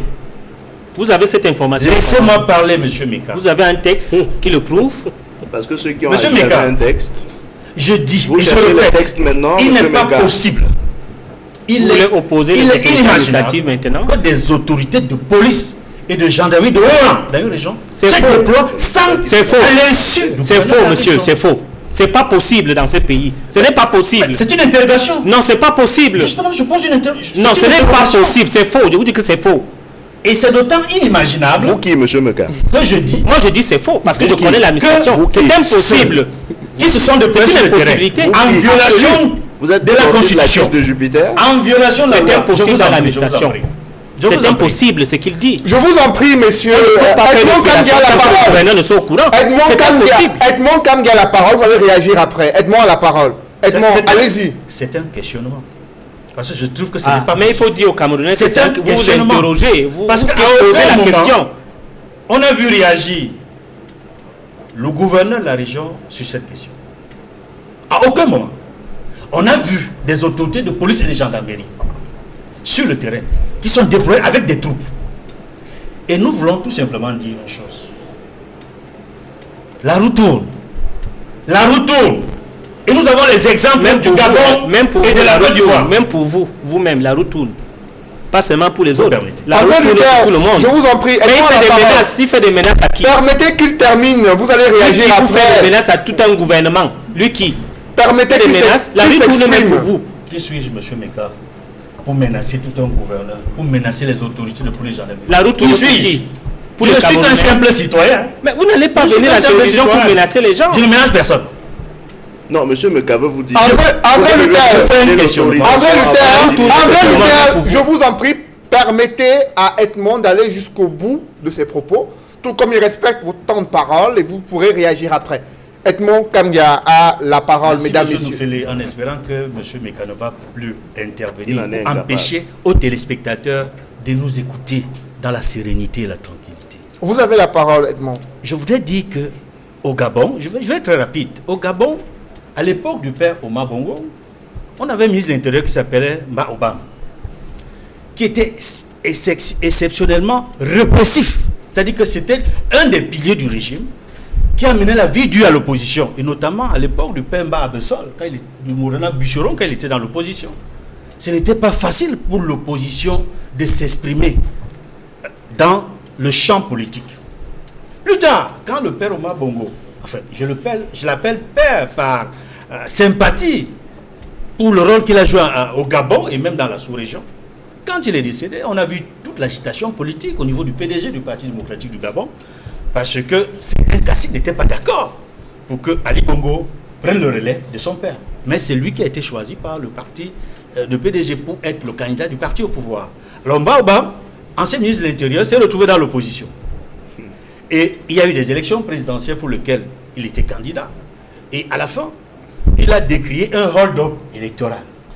Ce que je voudrais dire ici, c'est que les mêmes méthodes et pratiques utilisées par le ministre de l'Intérieur de l'époque, sous le régime d'Omar Bongo, ont été utilisées contre lui dans l'opposition. Et vous savez où il est mort? Il n'est pas mort au Gabon. Hein? Il est mort dans le pays voisin. Je ne veux pas dire le Cameroun. Dans quelles conditions? Je voudrais citer également le cas de la Côte d'Ivoire. Vous savez comment Alassane Ouattara, l'actuel président de la Côte d'Ivoire, a été traité après la mort d'Houphouët-Boigny. Vous avez même vu qu'un ancien chef d'État, pour ne pas le citer, Bédier, a créé tout un concept d'ivoirité contre Alassane Ouattara et contre ceux qui étaient originaires, ceux qui sont originaires du nord de la Côte d'Ivoire, les Diola. Vous savez comment ils ont été stigmatisés, les Diola, en Côte d'Ivoire. Plus tard, Alassane Ouattara est arrivé au pouvoir. Il a fait 2 mandats, il est à son 3e mandat. Je ne valide pas l'idée de son 3e mandat, mais je rappelle ces faits historiques pour dire que la roue tourne. Celui que vous menacez aujourd'hui, demain, vous serez peut-être dans une situation contraire à la sienne, et c'est lui qui va vous gérer. C'est ce que je tenais à dire. C'est vous qui devez le faire ou bien c'est le peuple camerounais? Je vous en prie. Ce sont les faits C'est le historiques. peuple camerounais. Ce sont les faits historiques. Je rappelle, c'est ça les yeux. Ce sont des faits historiques, monsieur Bekka. Oui, Edmond, sur la CAN à présent. Sur le stade Olymbe, je vous en prie, messieurs, sur le stade Olymbe à présent, Edmond, en quelques mots pour permettre aux autres de réagir. Oui, effectivement, sur le stade Olymbe, il était prévu un complexe avec tous les éléments que vous avez déclinés, qui ne sont pas prêts. Et nous avons toujours dit sur ce plateau, Olymbe n'est pas prêt et ne sera pas prêt le jour dit, selon le chef de l'État. Parce que les collaborateurs du chef de l'État, collaborateurs directs et indirects, ont fait mentir le chef de l'État depuis plusieurs années. Paul Biya était sûr, serein, lorsqu'il a dit le stade, que la CAN sera organisée au Cameroun le jour dit, j'en prends l'engagement. C'était en 2017, lorsque le Cameroun remporte la CAN et qu'il reçoit les Lions indomptables. Tout à fait, c'était 2 ans avant le premier jour dit, la première année du jour dit, 2 années avant 2019. Et puis il y a eu le glissement. Et on a vu Paul Biya, très embarrassé, dans un de ses discours, reconnaître que la CAN a glissé. Mais jusqu'à aujourd'hui, sans avoir sanctionné ceux qui ont fait glisser la CAN. Ça, c'est un autre constat que je fais. Et je rappelle que les acteurs, encore au sein du gouvernement, le ministre des Sports, comme l'ancien ministre des Sports, qui est aujourd'hui à la culture, avait même dit que la parole du chef de l'État est sacrée. Elle est tellement sacrée qu'on fait mentir le chef de l'État. Donc la CAN qu'on n'a pas pu organiser en 2019 est censée être organisée en 2021 et puis en 2022. Et le stade qui aurait dû porter son nom, parce qu'il l'a souhaité, il l'a voulu, n'est pas prêt. Et la CAF, dans son dernier communiqué, parce qu'on attend un autre communiqué, hein, dans son dernier communiqué, le communiqué qu'ils ont fait avant l'échéance du 30 novembre, il disait que si le 30 novembre, le stade Olymbe n'est pas prêt, il sera, le match d'ouverture sera délocalisé. Et on a vu l'actuel ministre des Sports prendre sur lui, je ne sais pas si c'est au nom du gouvernement ou c'est au nom de l'État du Cameroun, faire passer la date du 30 novembre, de la réception du 30 novembre au 3 décembre, et puis un deuxième communiqué du 3 décembre à une date ultérieure. C'est sur ce plateau que je disais que nous verrons à l'échéance du 30 novembre si le gouvernement du Cameroun est un État menteur ou un État qui a le visage d'un pays qui dit la vérité. En fait, c'est un mensonge d'État. Et c'est dommage parce que nous ne sommes pas prêts. Et si la CAF devait réagir aujourd'hui, il devrait tout simplement délocaliser l'organisation du match d'ouverture d'Olymbe pour un autre match, pour un autre stade. Alors justement, Maître Lavoisier s'appuie sur ce stade Olymbe et ses différentes composantes. On a vu les inquiétudes de la CAF quant à l'état d'avancement des aspects extérieurs du stade Olymbe et les menaces de délocalisation du match d'ouverture. La réaction du ministre des Sports, il est inenvisageable que ce match d'ouverture soit reporté, que le président de la République a donné des hautes instructions pour que le stade soit achevé dans les délais. nous avons pratiquement dépassé les délais. Nous sommes à 1 mois de la Coupe d'Afrique des Nations et le site sur lequel doit se tenir le match d'ouverture n'est pas toujours prêt. Comment appréciez-vous cette attitude des autorités? Ça devrait faire honte au gouvernement du Cameroun. Honte parce que le SDF a toujours estimé que le gouvernement camerounais n'a jamais rien prévu, n'a jamais rien anticipé et subit des événements. On ne gouverne pas en subissant les événements. Vous allez voir que l'ancien président Amadou Ahidjo, avec un budget qui ne dépassait pas 400 milliards de francs, a construit 3 grands stades au Cameroun. Les stades omnisports de Douala, de Yaoundé et de Garoua, avec un budget qui n'atteignait pas 500 milliards. En 40 ans de pouvoir, Paul Biya a géré plus de 20 000 milliards de budget. En 40 ans de pouvoir. Quand nous demandons la Coupe d'Afrique des Nations, on n'a aucun stade. On a encore les anciens stades construits par Amadou Ahidjo. On ne devait pas demander la Coupe d'Afrique des Nations sans avoir construit les stades pour accueillir cette Coupe d'Afrique des Nations. C'est lorsqu'on nous accorde la Coupe qu'on envisage maintenant de construire les stades. Avant cela, les Lions indomptables ont gagné près de 5 Coupes d'Afrique des Nations. Sans que Paul Biya songe à construire le moindre stade au Cameroun. Ce qui est inadmissible dans un état de droit, dans un état qui veut se développer. Donc, ça ne me surprend pas que nous arrivons à cette position-là. Mais vous savez que les projets structurants au Cameroun, comme les infrastructures sportives, c'est beaucoup plus l'occasion pour voler l'argent. Ce n'est pas trop les occasions pour permettre de développer le pays. Parce qu'en principe, chaque région devait avoir un stade omnisport d'au moins 50 000 places. Au jour d'aujourd'hui, avec l'argent qu'il y a dans notre pays, avec le budget qu'il y a dans notre pays. Mais comment il y a des voraces à Yaoundé qui ont construit toute leur vie sur le budget de l'État. Quand l'argent entre, il faut voler au maximum et ne rien laisser au développement du pays. On en arrive à ce genre de situation. Ça ne me surprend pas. Parce que, en dehors des 3 stades que Amadou Ahidjo a laissés, qu'est-ce que Biya a ajouté? Il a ajouté Japoma. 2 petits stades à Limbe et à Kwekon. 2 petits stades. Oui, c'est 2 petits stades, 20 000 places. 20 000 places. Oui, ça ne mérite pas l'Ouest, monsieur. L'Ouest mérite un stade de 60 000 places. Vous verrez comment ce stade sera débordé quand la Coupe d'Afrique va commencer. Il n'y aura pas de place. Et en fait, le problème n'est pas là. Le problème, c'est que les fonds qui sont débloqués sont en priorité et massivement détournés. C'est à ça que nous arrivons à ce qui arrive aujourd'hui. Et à l'attention de M. André Luther Meka, je vais vous dire que la CAF est une structure qui est supra-étatique. C'est-à-dire que la CAF peut bien délocaliser ce match-là d'ouverture et dire qu'il n'aura pas lieu à Olembe. Je souhaite même qu'on l'envoie à Bafoussam pour que je vois si Paul Biya peut se déplacer de Yaoundé à Bafoussam, même par avion, on verra. S'il peut, s'il a encore la force de se déplacer de Yaoundé à Bafoussam par avion. Alors, c'est surprenant qu'on en arrive là, que les responsables de l'État passent le temps à faire mentir le chef de l'État, à faire mentir le chef de l'État. Ça fait extrêmement honte à notre pays. Après, vous mettez la voisée de Sapi. André Luther, un match d'ouverture de la CAN à Bafoussam, par exemple, délocalisation, scénario envisageable pour vous au regard de lenteur observée dans la finalisation des travaux extérieurs du stade Olembe?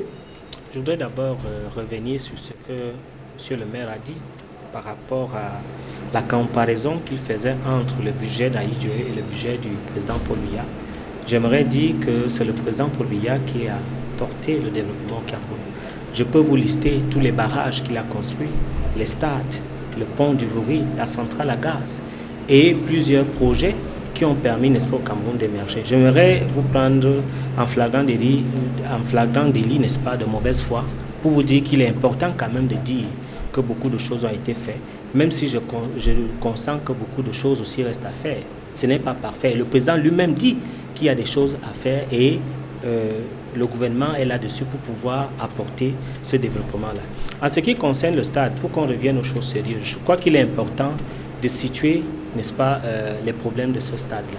Ce stade-là a eu des problèmes dès le départ parce qu'il y a eu, n'est-ce pas, des conflits fonciers, des litiges fonciers sur le stade Olembe. Alors il y a eu un blocage énorme de près de 15 mois pour pouvoir accéder, n'est-ce pas, à ce terrain-là. Par la suite, il y a eu un véritable problème parce que ce retard a fait en sorte qu'il y ait un décalage au niveau de la date de livraison. C'est-à-dire qu'on devait livrer après la CAN. Et qu'est-ce qui s'est passé? Il s'est passé qu'on est allé dans le projet des préfabriqués. Il fallait faire des préfabriqués avec Piccini et je crois que c'est Piccini qui devait normalement financer cela. Et par la suite, Piccini, on a résilié le contrat de Piccini. Et quand on a résilié le contrat de Piccini, on a pris McGill. Et il fallait absolument 40 milliards pour pouvoir, n'est-ce pas, faire en sorte que ce projet aboutisse. Et je crois que le chef de l'État a concédé au ministre Nganou Djoumissi de pouvoir prendre, je crois, un avenant au niveau de la Chartered Bank pour de près de 50 milliards de francs. Donc, c'est important de dire que ce projet était un projet, n'est-ce pas, dont les fonds étaient extérieurs et qu'on devait, n'est-ce pas, apporter au Cameroun. Et il y a eu des enlisements au niveau, n'est-ce pas, des prestataires qui devaient construire le stade. Je crois qu'aujourd'hui, le ministre des Sports et de l'Éducation physique a fait des mains et des pieds pour que le stade aboutisse. Et le stade est déjà abouti. Est-ce que le match d'ouverture va se jouer au regard de la situation de ce stade? Vous le pensez? Bien évidemment. Mais pourtant, la CAF en a besoin au moins 2 mois avant pour pouvoir disposer des équipements et pouvoir permettre aux équipes de s'organiser pour offrir un bon spectacle en guise de match d'ouverture. Bon, moi je crois que les Camerounais veulent peut-être que le stade soit bien construit, mais je crois que tout est bouclé. Il y a juste des petites finitions qu'on est en train de faire à l'extérieur pour que le stade soit beau. Alors justement, Roland, en quelques mots, vous y croyez un match d'ouverture sur ce stade Olembe dont les travaux sont toujours en cours et les autres composantes, le ministre n'en parle presque plus. Comment vous réagissez? Je crois que par rapport à l'ancien ministre, celui-ci est moins bon comédien que le précédent, mais le constat reste le même. S'il fallait prendre une image, on dira qu'après les prolongations, il y a les tirs au but, mais là, les tirs au but ont déjà dégénéré. On tire ces balles-là hors du stade. Je termine simplement en disant que, et vous me pardonnerez, c'est ça qui salit l'image du Cameroun. Et c'est ce que le professeur Maurice Kamto a dit aux Camerounais. D'ailleurs, il y a un mensonge qui a été fait par M. Meka. Il l'a dit le 2, quand il a fait sa conférence de presse à Yaoundé. Pas le 1er, pas le 30. Il a dit le 2 que ceux qui veulent salir l'image du Cameroun, qu'ils se préparent à bien la salir pendant la CAN. Mais par contre, ce qu'il a dit avant, et que je répète ici, c'est que nous avons encore nos amis politiques en prison et qu'il serait bon, qu'il le souhaite, que ceux-ci soient libérés avant la fin de l'année, afin que ces derniers puissent participer aux fêtes de fin d'année avec leur famille, parce qu'ils n'ont rien à faire en prison, et ils sont en prison pour avoir justement osé poser sur la table que cette canne pour laquelle nous voulons tous qu'il y ait l'apaisement se passe dans de bonnes conditions. Merci messieurs, c'est la fin de cette émission. Merci à vous, Maître Roland Djou, Aristide Mono et Maître Lavoisier de Sapi. Merci également à vous, messieurs André Luther et Edmond Kamga, d'avoir participé à cette émission. Mesdames, messieurs, c'est la fin de cette émission Droit de réponse.